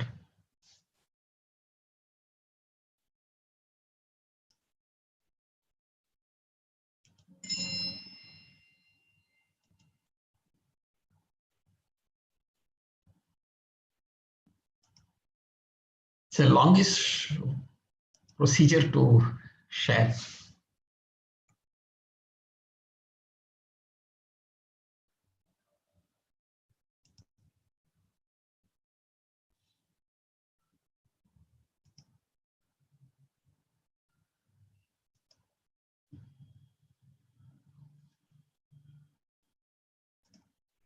You got it?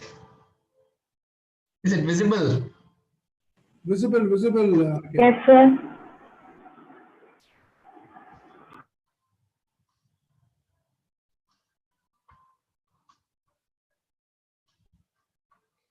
So this is about various judges looking at the projects and evaluating them.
Lavana, somebody raised hand. Can you just see if there's anything in the chat?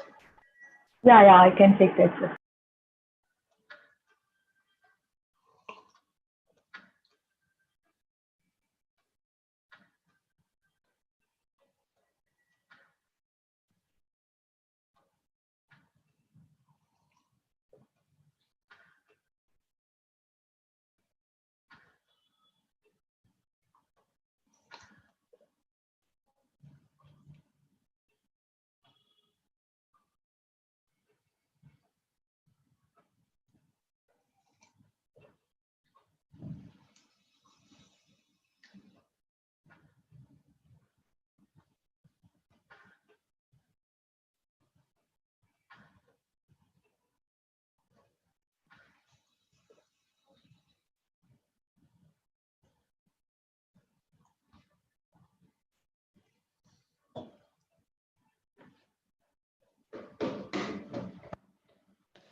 So we'll skip the next screen. That's the chief guest address. The next video. We'll share all the videos with you subsequently, so you can go through them in detail. So we'll go to the next slide and continue. I hope you have enjoyed the two videos that we showed about the exhibition. So you must have got an idea of how the exhibition is. You also see a few photographs here. You can see about the exhibition. And there were some questions in the previous years, like who are the judges? And so this time, one of the video clips clearly showed who the judges were, how they came and took what questions they asked, how they examined. So those are some points of interest. And I hope you found it interesting, but we will share the videos. Please go through them. Feel free to ask any questions. And if you want the full exhibition videos, we can share them also through your InnoWAH coordinators. Last year, whichever colleges were there as our partner institutes, all of them got a copy of the videos, and you can still contact your InnoWAH coordinator and take a look at the full video if you like. Or if the colleges wants another copy of the video, the InnoWAH coordinator can contact us and we'll be glad to help them out.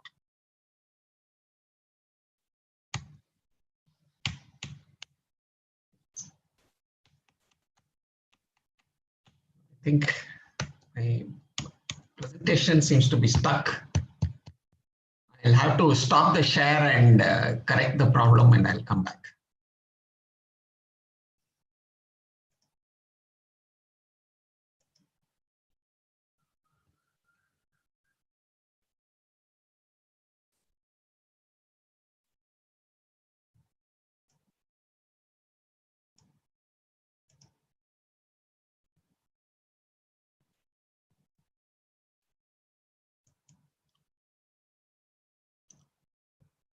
So with that, I think my portion of the presentation gets over. I invite my colleague Arun Dev to continue with the presentation on the InnoWAH competition. So at the end, we will come back and answer questions that you may raise. So Arun Dev, can you take over? You may share your screen. Okay. Thank you, RKR, for the detailed presentation about what is InnoWAH and what is expected. I will now share the screen regarding the competition details. Are you able to see the screen?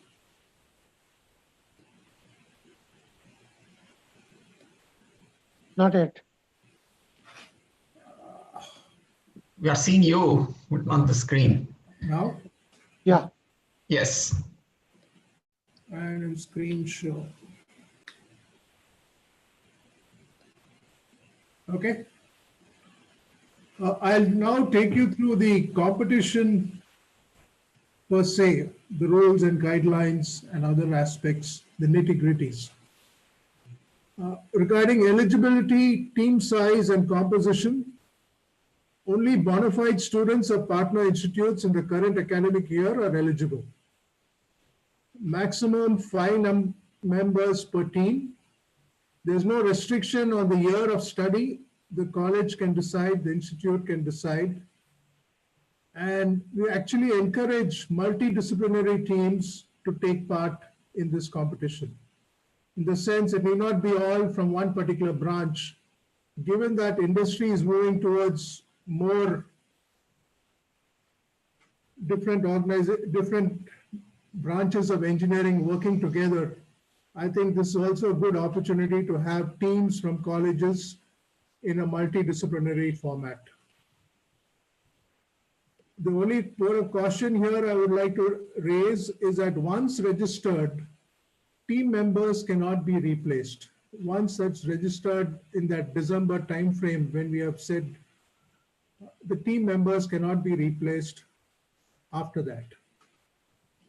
There is a requirement here in the competition. I mean, I think this is very familiar to the others, but whoever is joining new, for an InnoWAH coordinator and a faculty mentor, I've got some slide to explain the roles of each of these two agencies.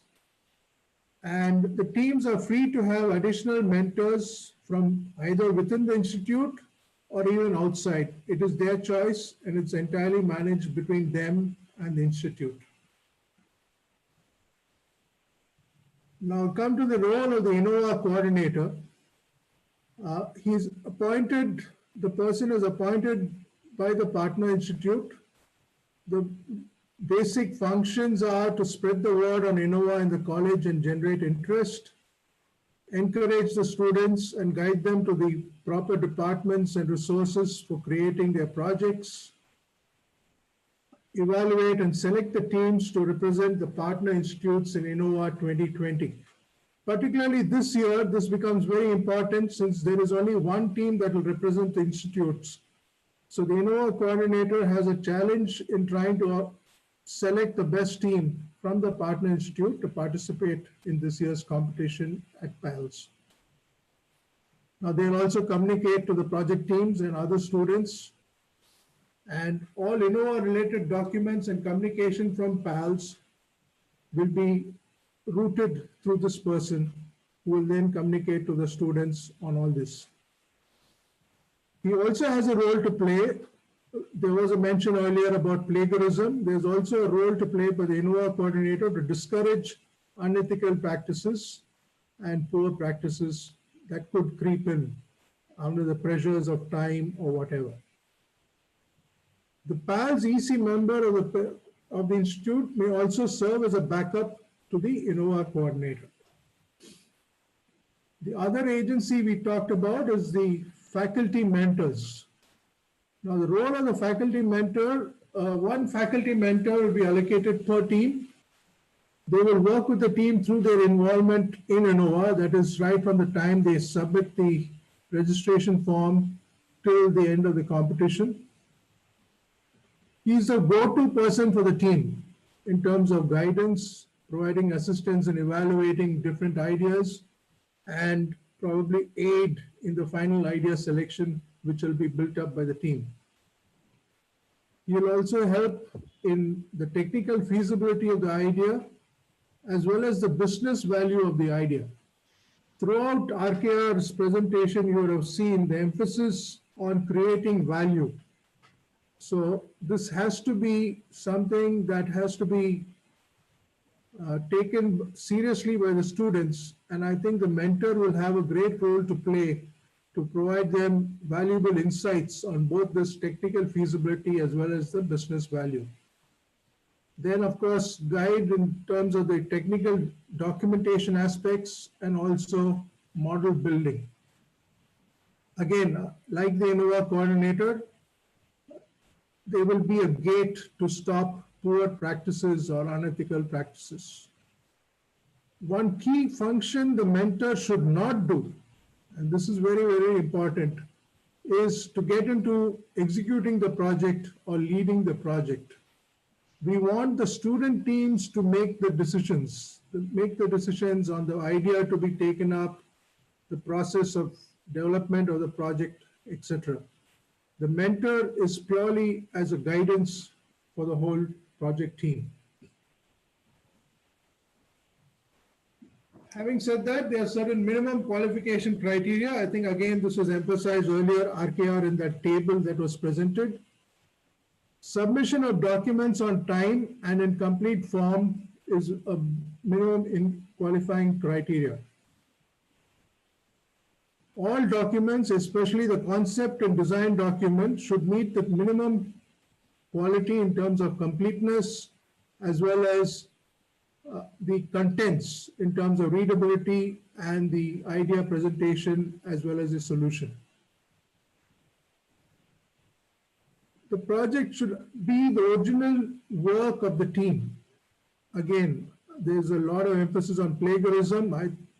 We do raise this in InnoWAH primarily because we have come across in the past, and we would like to discourage this going forward because this is not a very good practice to follow. And of course, compliance with other rules and requirements of the competition. So these are the minimum qualifying criteria, which will be the first gate at which the entries would be evaluated.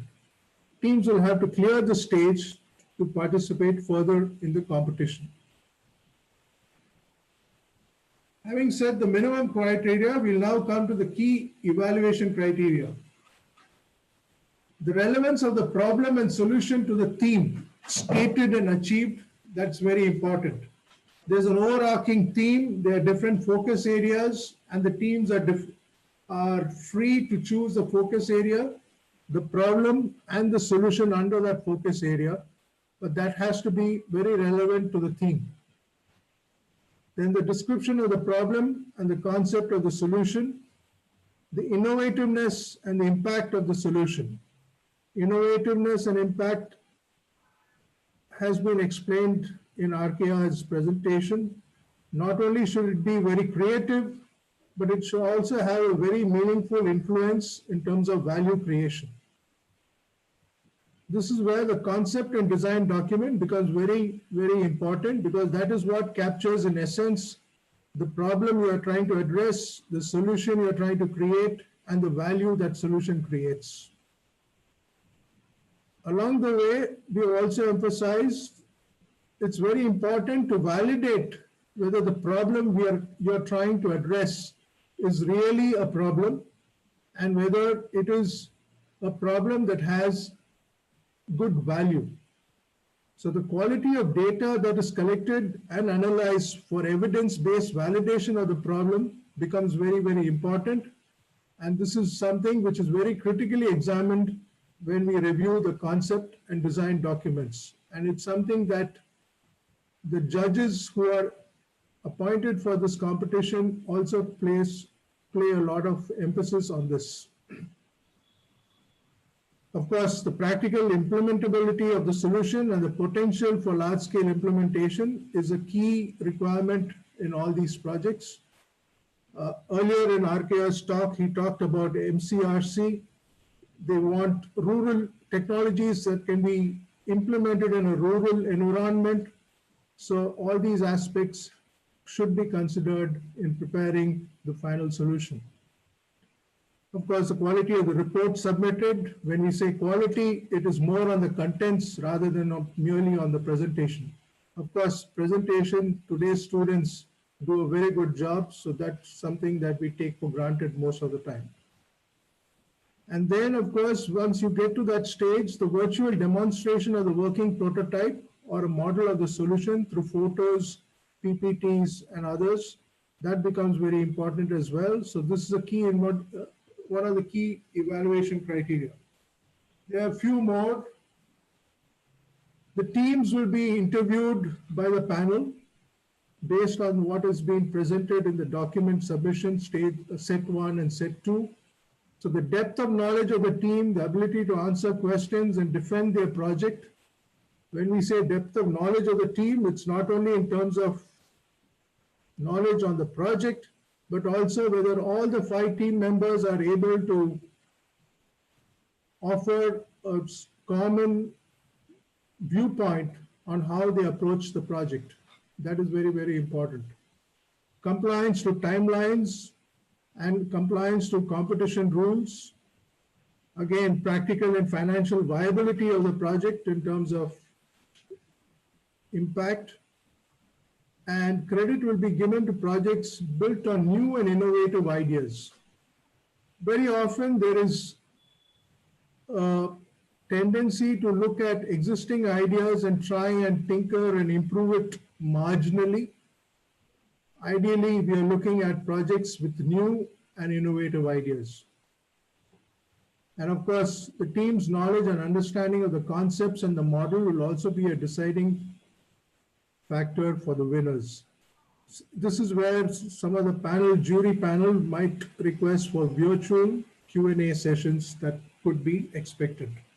So these are the minimum qualifying criteria and the key evaluation criteria for this competition. I would now like to share with you two videos of the finalists of last year.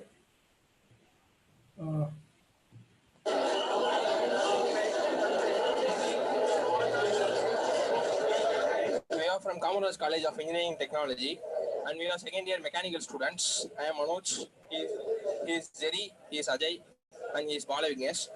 In India, the electricity is not allowed inside the fireworks workers. So that we invented such mechanisms and mission. Here we use a ratchet pole mechanism and bevel gear mechanism and simple reciprocating mechanisms to fill these flower pots with the chemicals without the contact between the chemicals and the workers. This mechanism will be explained by Jerry.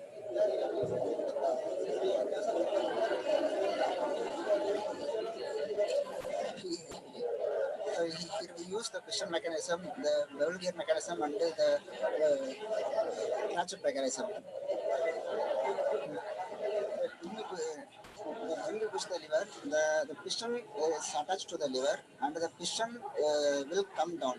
And the piston has the extra connection that is called harbor. In the harbor we fill the chemical powder inside it. Every time we push the piston and the powder fills into the fireworks, the harbor will feed the powder into the piston.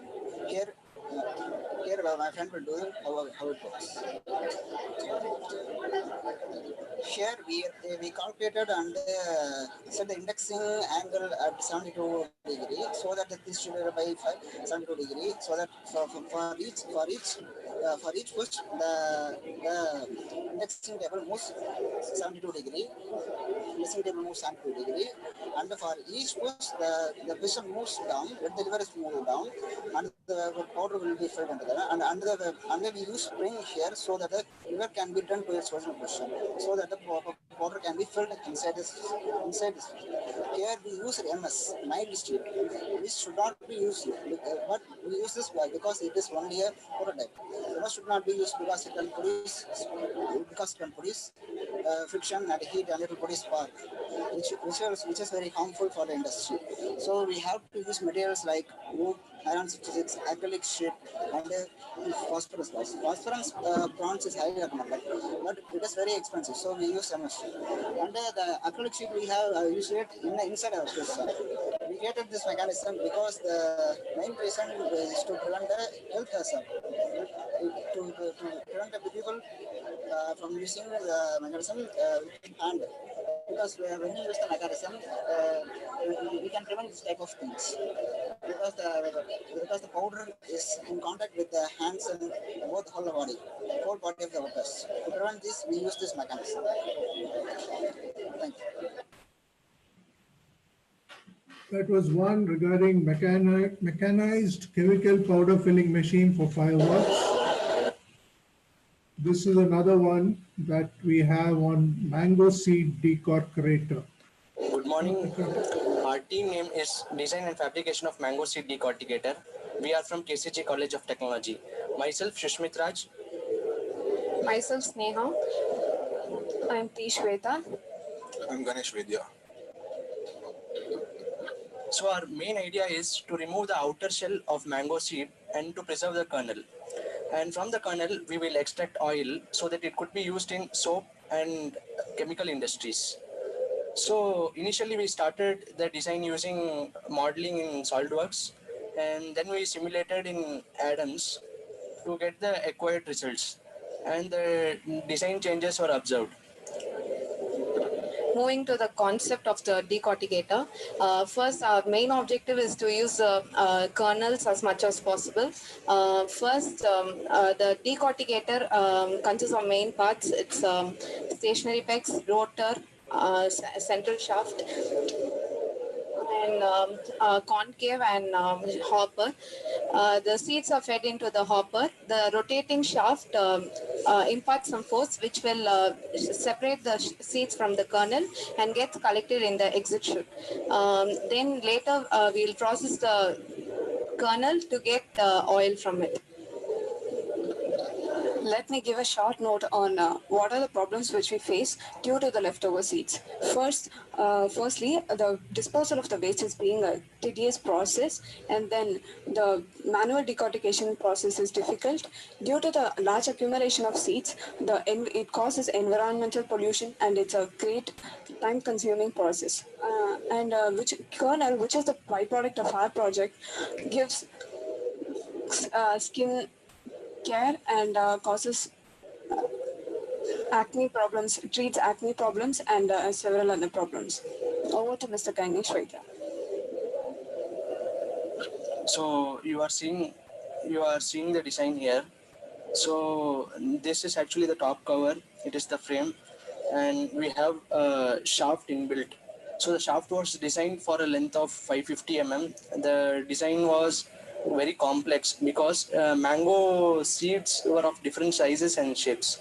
So in order to accommodate all, we calculated our average length, thickness, and weight of the mango seeds, and designed in such a way that it just breaks the shell out and keeps the kernel in its place. So main advantage of this is there are many mango industries in India, but they are actually not utilizing the seeds as of. So if they utilize these seeds, then they will get an added benefit. Actually, if they use the shell, they can use the shell for a burning purpose. The kernel can be used for oil extraction, and the leftover cake can be used as fertilizers. So there is no waste at all. We are utilizing every part of it. In future work, we are planning to go for the second stage. This is the decorticating stage. The second stage is for oil extraction, and hydraulically, actually, it is two ways are possible. You have a screw press method, you hydraulic pressing. Hydraulic pressing will go for a higher efficient oil extraction. Actually, it extracts about 25% of the seed oil. In screw press, the extraction is very less. You have another process also using chemicals, but the purity of the oil is very less in comparison to chemicals. So finally, I would like to conclude that we are not wasting any sort of waste. Good morning. Our team name is Design and Fabrication of. Go for a higher efficient oil extraction. Actually, it extracts about 25% of the seed oil. In screw press, the extraction is very less. You have another process also using chemicals, but the purity of the oil is very less in comparison to chemicals. So finally, I would like to conclude that we are not wasting any sort of waste. We are utilizing the waste in fact. So I would like to conclude that our project suits the theme Engineering a Healthy World. Thank you. So those are two examples of the finalists of last year. You got an idea of how they went about it and how they constructed and what are the solutions that they have put together. Now, here are some important rules that need to be followed. These are not negotiable. Only one team from each partner institute with maximum 5 people will participate in the competition. The team, as mentioned earlier, will directly enter the finals, and the team will be selected by the institute. PALS will not play an part here. Each team will have an assigned faculty mentor. The institute may judiciously decide on the composition of the team in terms of the year of study of the students who are participating in the team, considering that there will be additional opportunities for the team after the competition is declared completed. Now, this is where the industry fora and other people come in, and generally that takes some time before the industry moves in. So the institute might like to decide on this suitably. The submission of the teams will be evaluated by a panel of judges only if they meet the qualifying criteria, which has been emphasized earlier. The project should be the team's original work. Plagiarism is not acceptable at all. Any IPR which used should be with license, permission, and should be acknowledged. It is the team's responsibility for any copyright violations and issues with third parties. In such instances, the teams will be disqualified. Then all documentation submitted by the teams will be retained by PALS, and PALS may use this for their marketing and publicity. After completion after the competition is completed, the teams may use the project material for other competitions elsewhere. There are a few do's and don'ts. I'm sure there are a lot more do's. We would like you to enlighten us, but we'll capture here some of the basic things that we would like you to ensure. Some do's: participants in the competition should attend all the events. We have emphasized this launch. Then we may have some workshops or sharing of videos on innovation, etc., sessions on innovations, etc. We'll also be sharing a lot of documents and videos pertaining to this competition. All participants are encouraged to go through all of them to learn more on the competition. Colleges are also requested to keep them available till the end of the competition. Please follow all the rules. Please submit all the documents within the stated deadline. Do not miss any deadline, also in the stated format. And share your questions, doubts, and comments with us through your InnoWAH coordinator. Some of the don'ts: participants will be getting various documents, videos, etc. about the competition from time to time. Please do not share this with outsiders or others not participating in the competition. Do not upload any competition documents or videos on any website or social media. And here we mean both documents which we share with you as well as what you are preparing on the competition. And do not copy other people's ideas and projects on the internet or elsewhere. I'm sure there are a lot of other things also that can be implemented, and we leave it to your good judgment to ensure that all these are followed. In short, what do we expect from the teams? There should be a focus on value. There should be a clarity of thinking towards problem definition, the first stage. We encourage out-of-box thinking to come up with some creative ideas. It should be an original work, a work of integrity, and a compliance to the rules and processes and deadlines of the competition. With that, I conclude. These are some of the documents that we will be making available, and we will urge you to kindly go through these documents when you prepare for this competition. With that, RKR, I come to the end of it. I think we will head to the Q&A. Thanks, Arun. That was an excellent presentation about the competition. And now we will open the question answer session. I would request Barney to read out the questions as they are arriving on the email, and we will answer them. Yeah. Is that okay, Barney? Yeah. Thank you, RKR. Okay. So actually, we have about 5 questions now. Many of them have been answered, but still we will go through each one of them. Okay. One question is from Dr. A. Selvaraj, Rajalakshmi Institutes, REC. Why InnoWAH has to conduct the finals on stream-wise? I mean, he's referring to, for example, electrical electronics, biology stream. Probably, I mean, he's asking why we are conducting on stream-wise. I don't think we are conducting stream-wise. Probably you can explain that. That's one thing. The follow-up question is, one team per college also not looks good, because effective ideas from students from various streams will lose their opportunity. So please consider on this. This is the question. Okay. I'll answer this, but in the meanwhile, I request other participants to fill up the question queue. Please send your questions to the email and fill up so that we can go ahead. I would say that firstly, we are not concentrating on any stream. We are saying any branch of engineering is fine. And we prefer if there are multi branches of engineering collaborating in a single project, like an interdepartmental project. So our focus is more on interdepartmental projects, multiple branches coming together, because that's how the industry also works. So if we never mentioned, at least intentionally, we never mentioned that we will favor any stream. We have not said that. Now, coming to the second question of having only one team in the finals.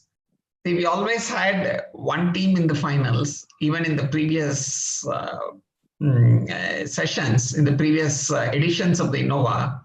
But we gave allowance to allow for a few extra teams to enter, because we did the preliminary evaluation. So when we did the preliminary evaluation, we were able to identify, at least we went with our principle of one team per college. And over and above that, we found that there were some few good teams which deserved a mention. That's how we took. But this year, unfortunately, because of the COVID issues, we don't have a time to do a preliminary round and a final round. We cannot complete the competition in the year if we do both the rounds. We have seen that because the colleges are still not open. We don't know when the colleges will open, when the students will be able to submit their entries.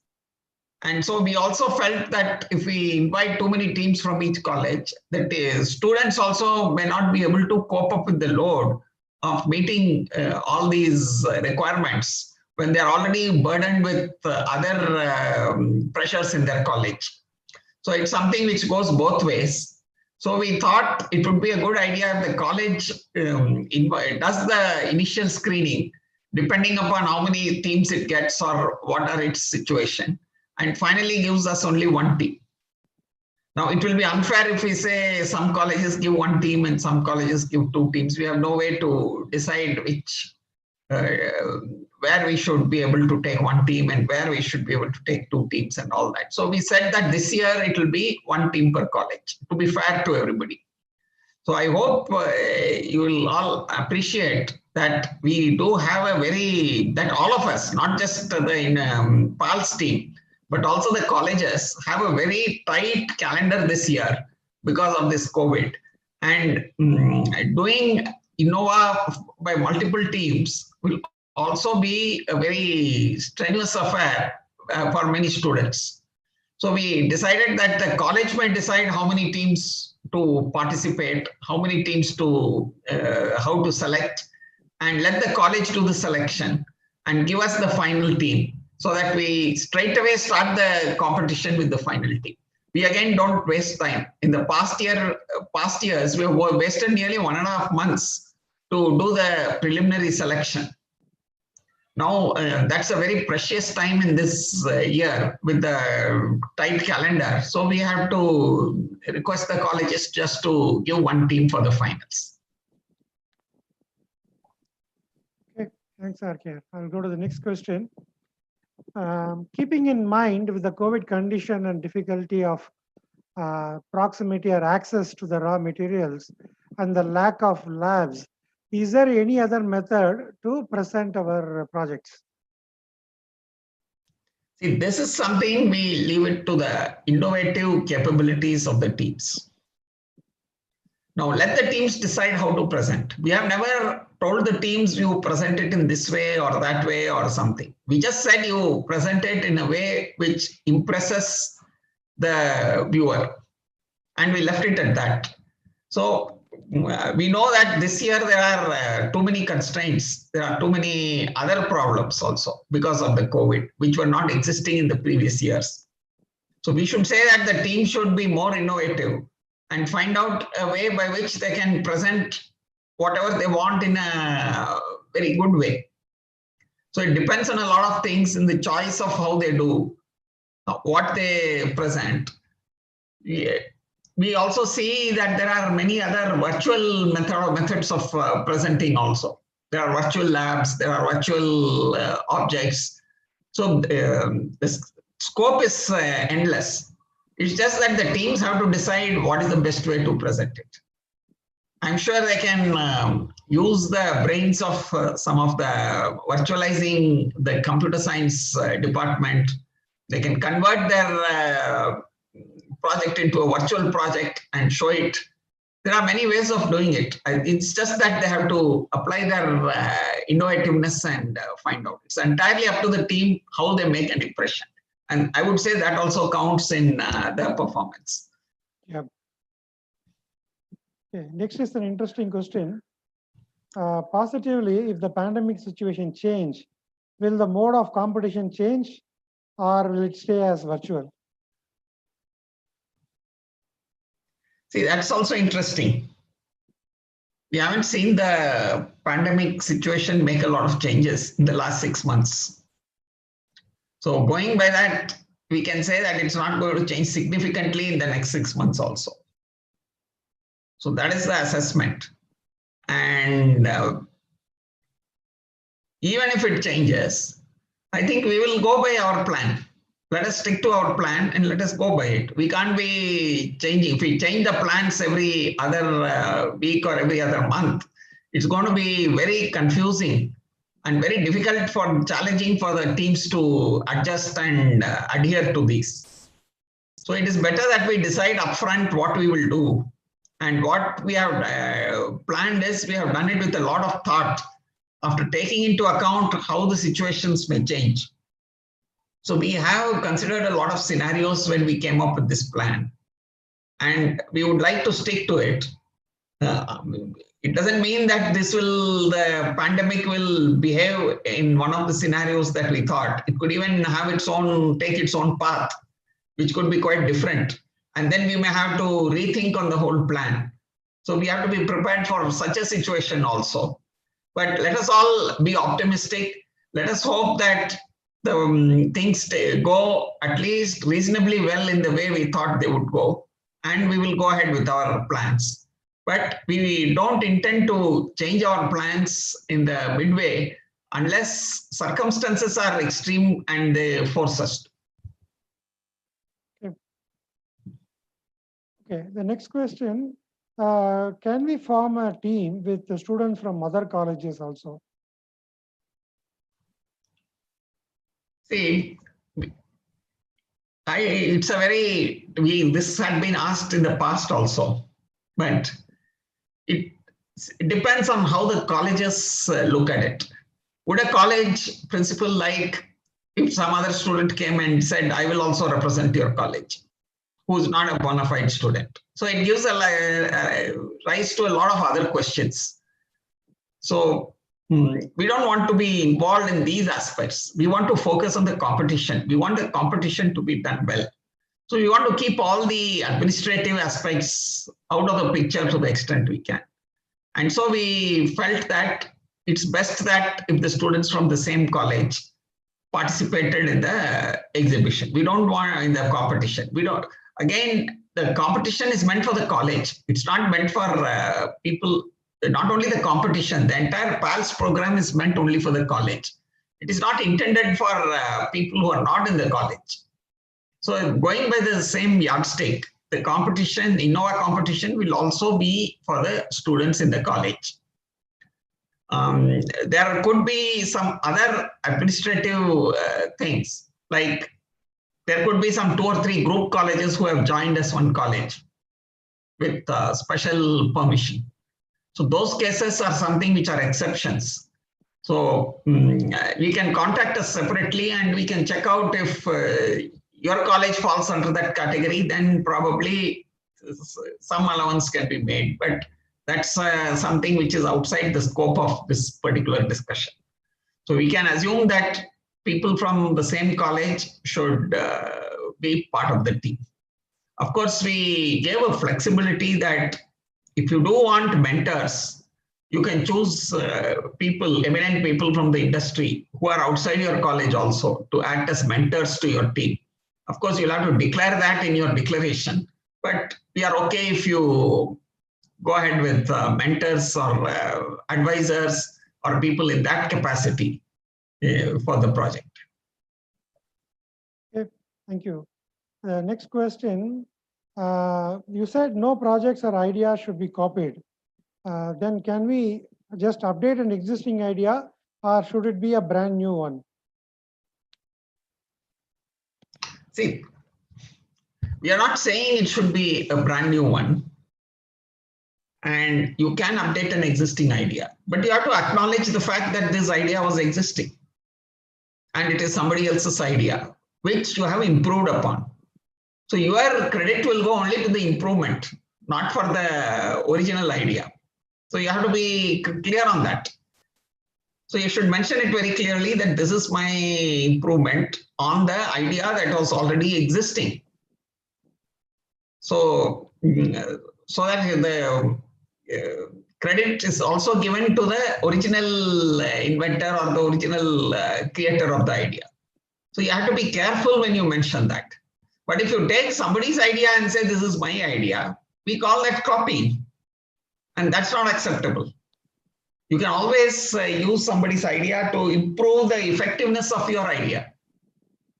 Like some methodology to, let's say you have defined a new process, but the process, the engineering part of the process depends on somebody's idea. So you're using his idea to get a good process, but the process is not your idea is something else.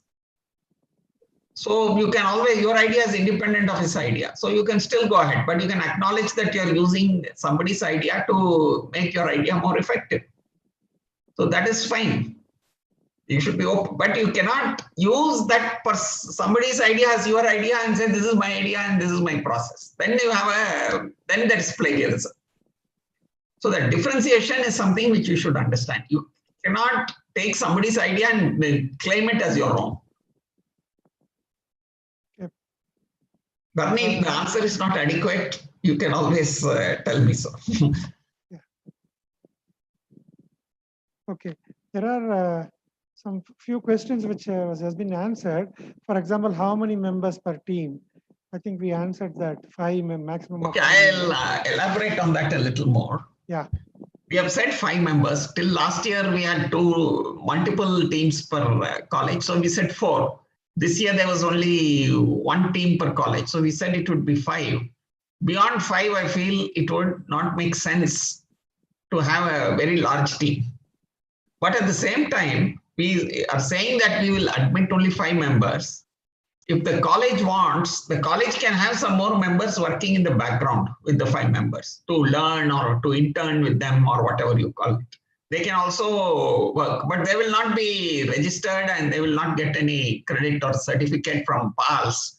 The college is free to kind of reward them in any way they want. So we have seen this informally in some of the projects in the past.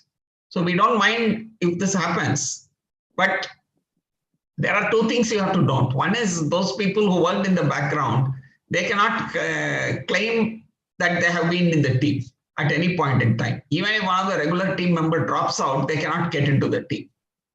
The second point is that they should not be laying claim to the idea. They should they should not come back and say that this is my idea, somebody has taken this and got a prize in the competition. So those claims are not acceptable. So as long as the college is willing to work with this, they can have additional members working in the background and helping the team to whatever extent is reasonable. But otherwise, officially, we will have only 5 members in the team. And the certificates and whatever has to be given will be given only to the 5 members. Okay. I mean, there's another question. Is there a certificate for attending this launch event? See, in PALS and specifically PALS InnoWAH, we don't believe in certificates. We don't think giving a certificate will enhance the value of the competition or it will enhance your value for anything else. Just a certificate for it. You have to show that you have done something, unless you demonstrate with your skill, with your work or something, the certificate added to that will have no value. Only if you show some skill or some demonstrable results, then this accompanying certificate has value. Simply giving certificate for the sake of it, we don't believe. But that said, this giving a certificate is not a decision of InnoWAH, but it's a decision at an overall PALS level. Whether somebody who attends an event should get a certificate, that should be a decision which I think will be taken at the PALS level. We will put it there and see what they say. Yeah. What we can assure is your attendance is will be acknowledged. That much we can confirm. Correct. Yeah. RKR, I can intervene here. Sure. I think we have communicated to the colleges and we have taken a decision in principle that electronic certificates, attendance certificates should be given for all the PALS events this year. Okay, then as per that, you can. As per that, yes, just like we are planning to do for the campus events and all that, Sure. even for attending this InnoWAH launch program, I think we can give them attendance certificates. Okay, then it's fine. Yeah. We should go with the mainstream. That's the only thing. Yeah. I have exhausted the questions. There are no more questions in the pipeline.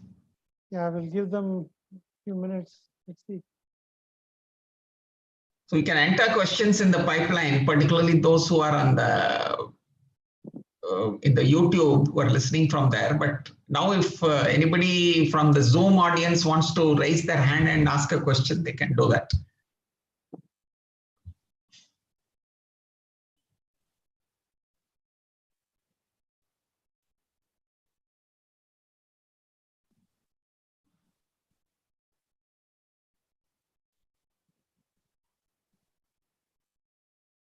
Yeah, there is one person. Lavana, can you unmute that person? Yes, sir, I can. 1 minute.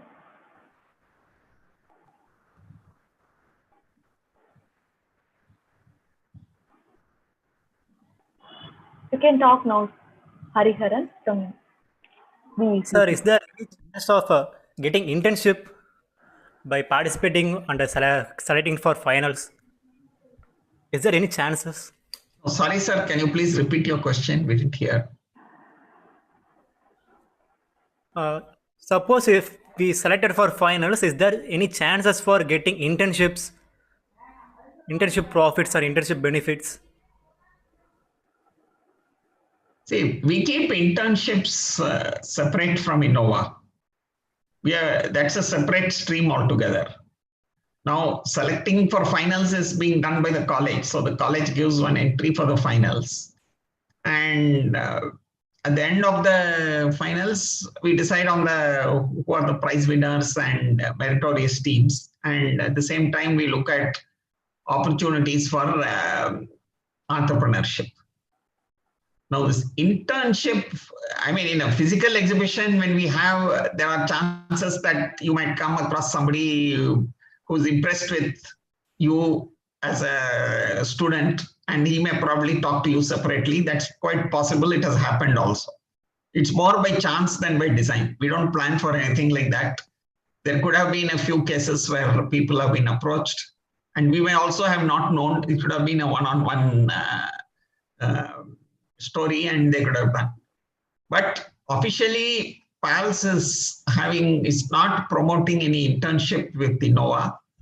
If the industry vertical of the team of PALS may come up with a internship plan, if they do come, that the students can apply there and get selected as per the rules. That can happen, but not as part of the InnoWAH.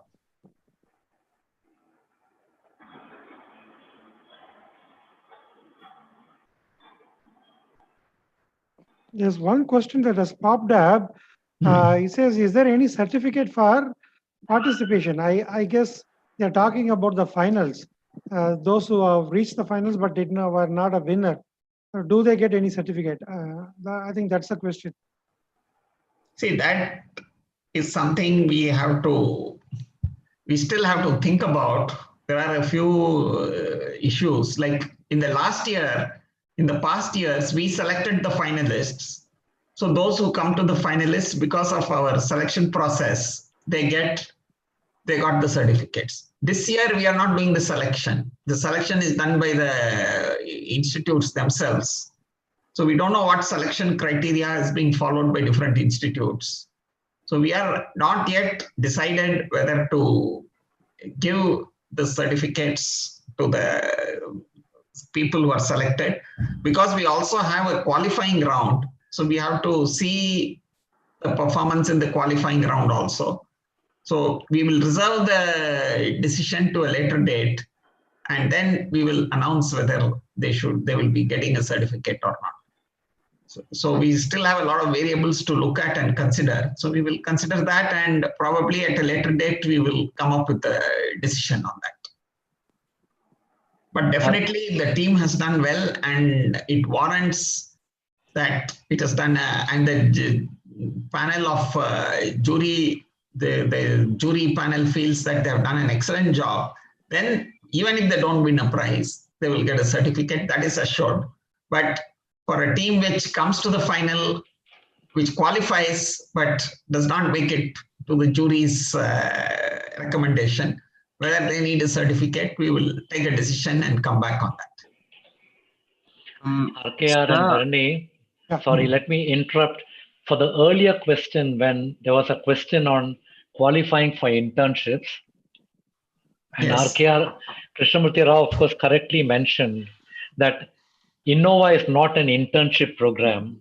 InnoWAH is basically an innovation program for creating projects.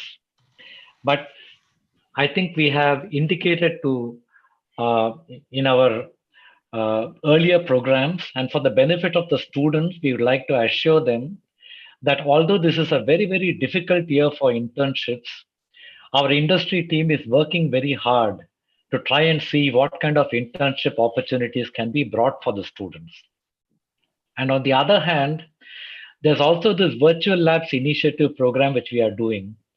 And through the virtual labs initiative, there is an opportunity for students from all the colleges who are taken on from the different departments to participate in the experiential learning and the new virtual lab development programs to qualify for internship.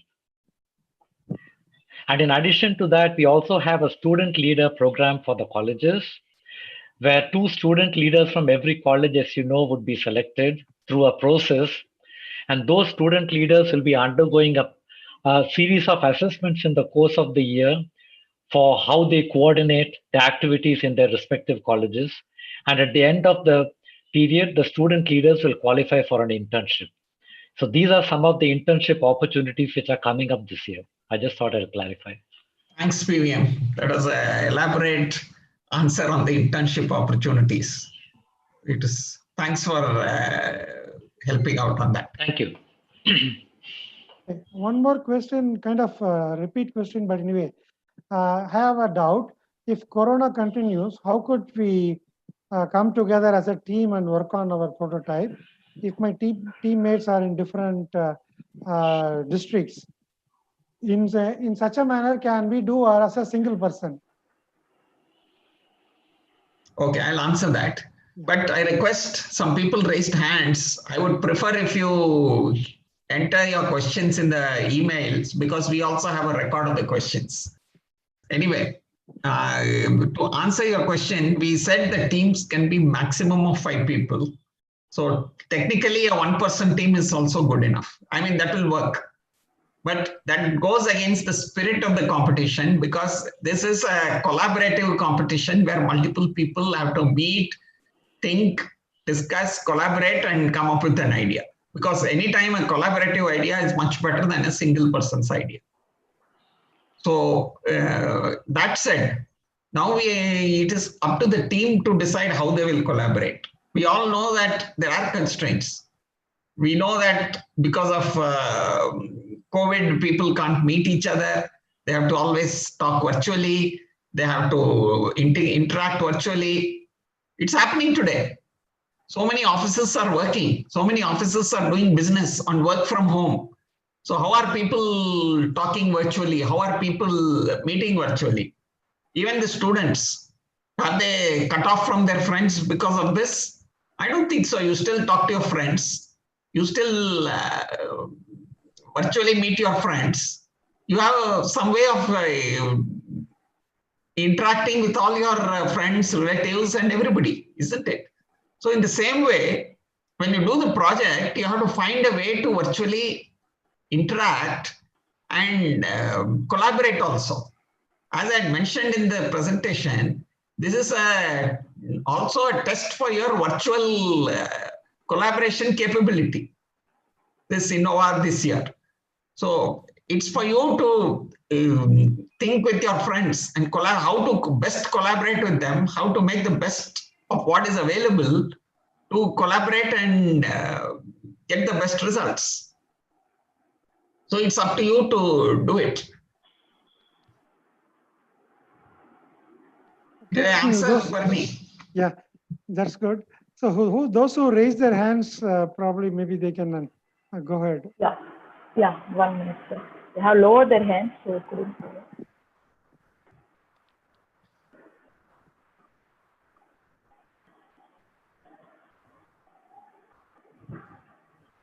Manikanta student from HITS. Yeah. Go ahead, Manikanta. Yeah, good evening. May I know that in what way you're giving encouragement to the winners? I mean, you're promoting them to respected streams, means their idea. No. The winners, see, we are talking about the projects to people in the industry and other people outside, so that if anybody is interested in either the project or in giving the team an opportunity, can come forward and offer that. We're not saying that something will happen for all the cases. Like this year, we got MCRC to come and look at all the finals projects of last year and select some number of projects for further review and evaluation. So we are giving opportunities like this to the winning teams, or in fact the finalists, for further opportunities. That is for improving their prospects. Like every project has its own specific features. They may have an idea. They may be in a particular subject. They may be in a particular business area. So everybody may not get all opportunities. Some projects may get opportunities in their specific areas for some reason. So if such opportunities come up, we alert the project and tell them that you have an opportunity here. So it is then up to the project team to group together, go and find out what the opportunity is and try to satisfy the opportunity and see if their idea can be taken further. So that is what we are promising. Did you understand? Yeah, okay, sir. I mean, till now, the winners are promoted to the respective teams or not, sir? What do you mean by promoted to the teams? Not mean by promoted, sir. I mean, their ideas is implemented in the private, sir. See, it cannot get implemented. Is there any? Sorry, can you please repeat? No, sir. If any other companies and recruit the winner team, no, sir. Okay. So you are asking if the till now. So the question you are asking is if any company will recruit the teams from the winning colleges. Yeah, yes, sir, yes, sir. See, there was an opportunity some years back when one company came and rather the founder of the company who I invited to the exhibition, he came and saw all the projects and he invited two teams to come and meet him and said, you work in my company for 6 months or something. I'll give you some internship. And after that, if things work out, I can give you a job. But unfortunately, nobody showed up. Two teams means there were 8 people whom he called. But none of the 8 people, that's a Chennai-based company. And none of the 8 people came and even met him and talked to him. So opportunities do come, but it depends on both the hands to clap. So you should be aware that the students also should be ready to go. Yeah, okay, sir. Thank you for the valuable information. Yes. One quick question has come. They're asking, can we exhibit their projects after completion? Whose projects? That's not clear. Their projects, whatever project they submit, can they exhibit that outside also? See, after the InnoWAH is over, after we decide the prize winners and close the competition, you are welcome to do whatever you like with your projects. There is absolutely no restriction from our side. You can take it for other exhibitions, you can take it for other competitions, you can take it as your final year engineering project also, anywhere. Okay. One student has raised their hand. Yeah. Shall I ask him to go ahead? Student from please. VIT, Supachori, you can go ahead. Hello, ma'am. Hello, sir. Yes, sir. Sir, so my question is, actually I have 3 questions. The first one is, if we have already presented a project in the finals and we wanted to present the same project for another year, can we do that? With some changes, of course, but can we do that? See, if you are able to add some more value to it, it might be worth the trouble. Actually, we presented a project for the finals and it wasn't complete. So we iterated some new things to it. And so can we present the same, because the idea and the concept is same, just the feasibility and the productivity is increased, like a nutrition of a car, better features and stuff. So can we do that? That is up to you to decide. If you are going to present something which is showing much more value or much more potential than what you presented last year, it makes sense. If you present the same thing, then it is for your college to take a call whether they would like the same thing to go for another year, or if they have better ideas in their own same college which can be presented. It's for the college to decide. We can't decide.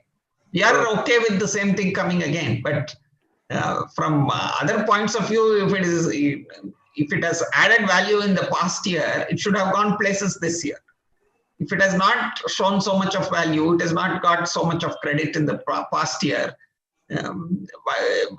With the same project, why are you taking a chance this year without adding value? That is the question that will come. Actually, sir, we got certain offers, but amidst the COVID, actually, we weren't able to pursue most of them. So, sir, my second question is, if we want to create a project, if we like the theme for this year is COVID, right? Yes. If you want to do something on COVID, which isn't already been done innovatively or otherwise, so sir, what kind of thing should we actually look around? Because the thing is that they cannot actually physically make anything. We have to use our virtual components and stuff. So how should we actually, if we find an idea, so how should we actually pursue it? Because COVID hasn't stopped life, but it has affected it a lot. So how correct. should You we... are asking the question. Yeah, you should be asking this to your mentor, whoever is your mentor. Okay, sir. And he would be the right person to answer it. I cannot answer this in a public forum. So, sorry for that question. And sir, this year, so sir, our colleges will only select one team, and that one team has to go to has to perform in the finals. Correct. So sir, in this year's finals, so will we be getting any like benefits that we got in the previous year? I think previous year there was a cash prize as well as, I guess, a certificate.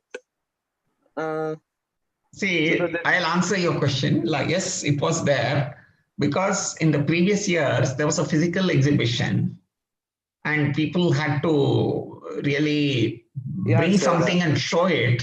and people had to travel also to come there, especially many people from outstation colleges. So the prize was more intended to give them some monetary benefit for all these expenses that we were incurring. Okay, sir. So this year there is no physical exhibition. So some of these things which happened in the past years are not relevant this year. So I don't think it makes a case for any kind of a prize or a compensation, especially since the finalists are also not selected by PALS. Okay, sir. Okay, sir. I got it, sir. Thank you for your time. Thanks. Only thing there in the first one, RKR, is it should align with the theme and focus for this year.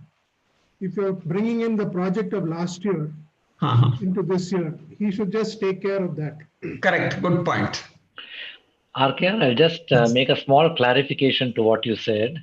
In the sense that definitely I am sure that all the presentations which are going to be made by the colleges are going to be evaluated by some judges, even on a virtual mode. Right. And we would be shortlisting maybe the top 3 projects or whatever. Right. So I would say that there could be a case for some kind of prize money in the case of the top 3 projects what we select, although the quantum may be different from what it was last year, keeping in mind the fact that these projects are being done on a virtual mode, they may not be complete and so on and so forth. So in order to encourage the students, we could say that there would be some kind of an element of a cash prize for the top, winners based on what the judges are deciding. But as far as the quantum is concerned, that is something we will consider and let them know later. Yeah, PV, you are perfectly right. I don't know if I misunderstood the question, but I understood the question as those entering the finals will get a prize or not, like they got last year. But your point is perfectly valid. The top winners will get a prize, though the quantum is not decided. And we could also decide on some more merit prizes. Again, we said merit certificates, but we could also make them into prizes and decide on the quantum. But that decision is also not taken.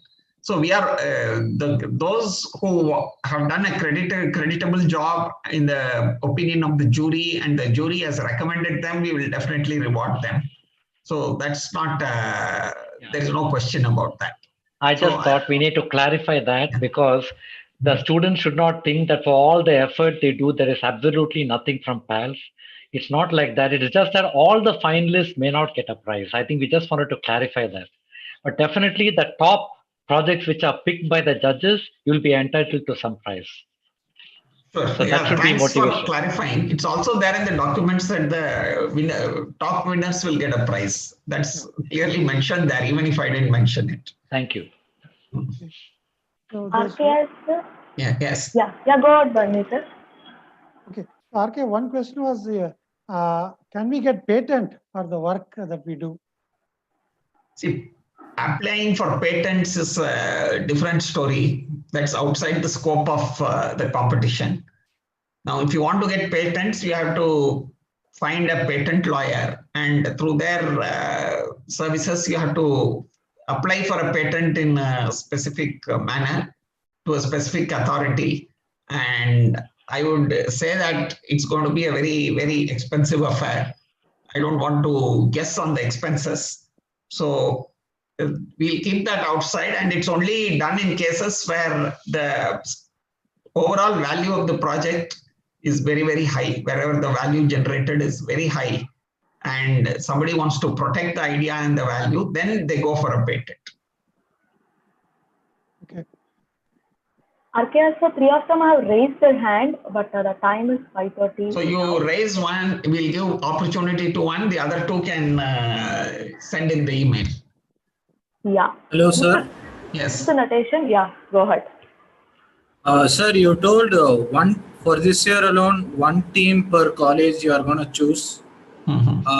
Based on what is the X factor that you are expecting from? Suppose say there are 10 teams representing 1 college, you are going to choose 1 out of 10. What is the X factor you are expecting from them? See, we have given our evaluation criteria for the competition. We have mentioned it, it has been covered today by Arun Dev, and it will be shared with you to you also in our documentation. So you are very clear how the competition, in the competition, we will evaluate the entries. So you can make use of that and ensure that the right teams enter the finals. I hope you understood my answer. See, to add further to that,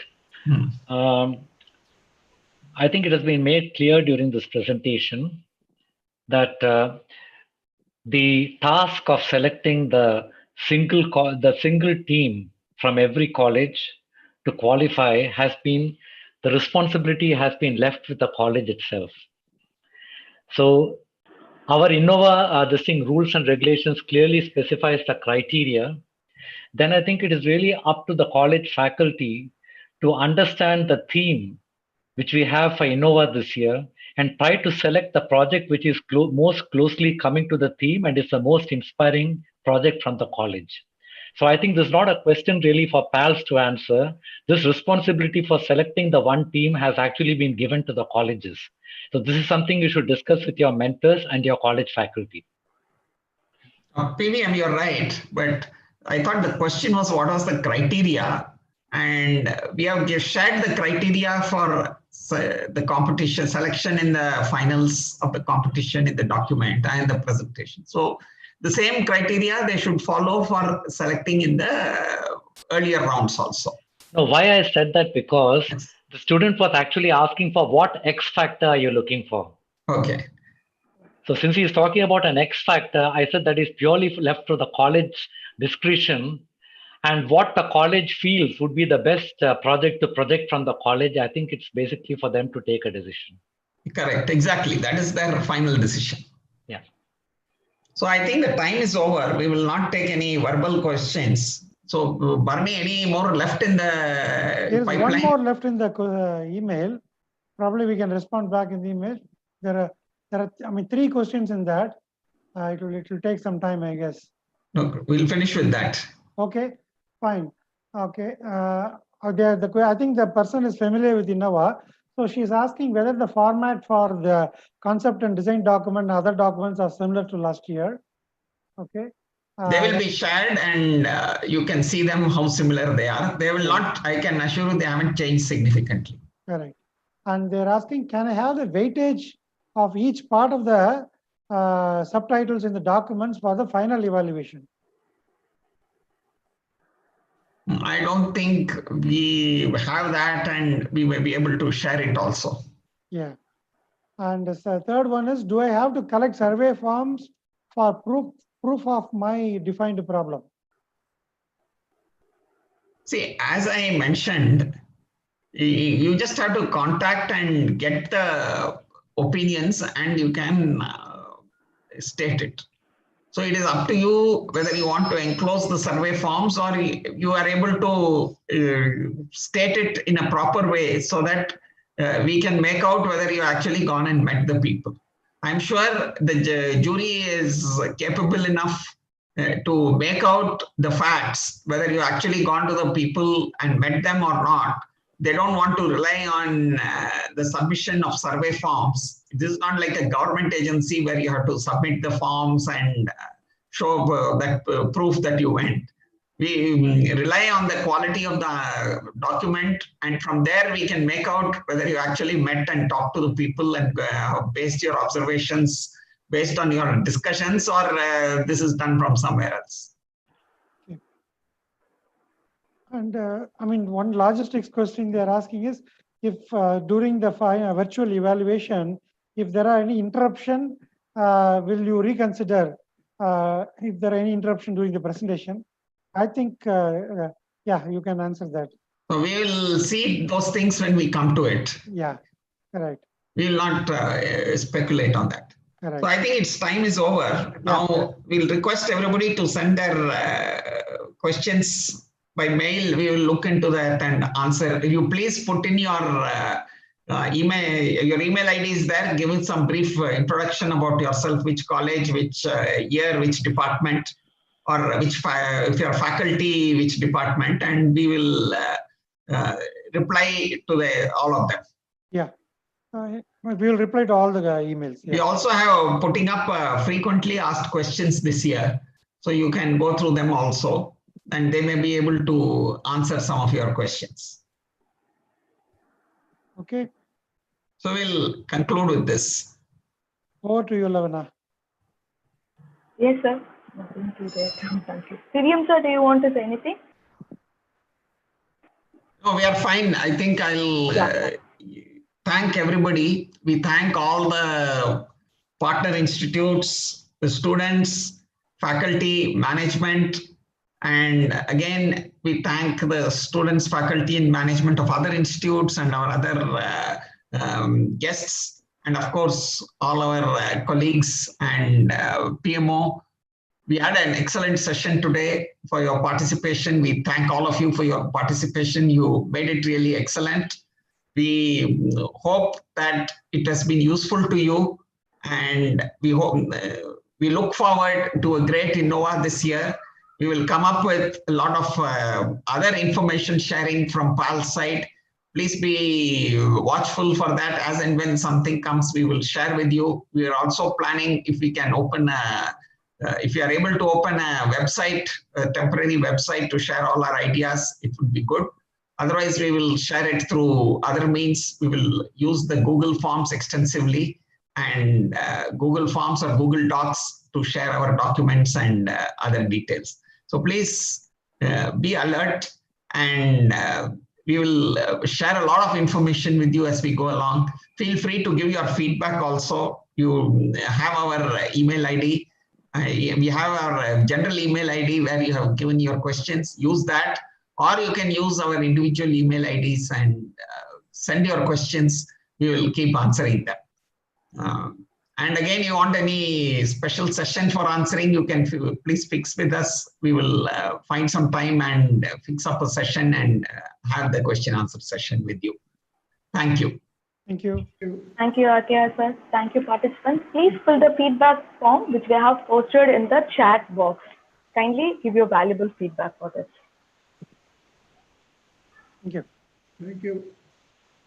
Thank you, everybody. Thank you. Thank you.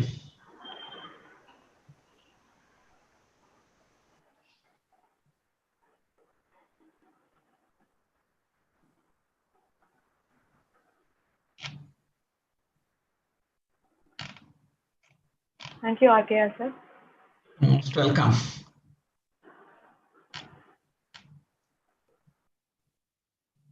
Lana, can you stop streaming? Stop recording, Robin.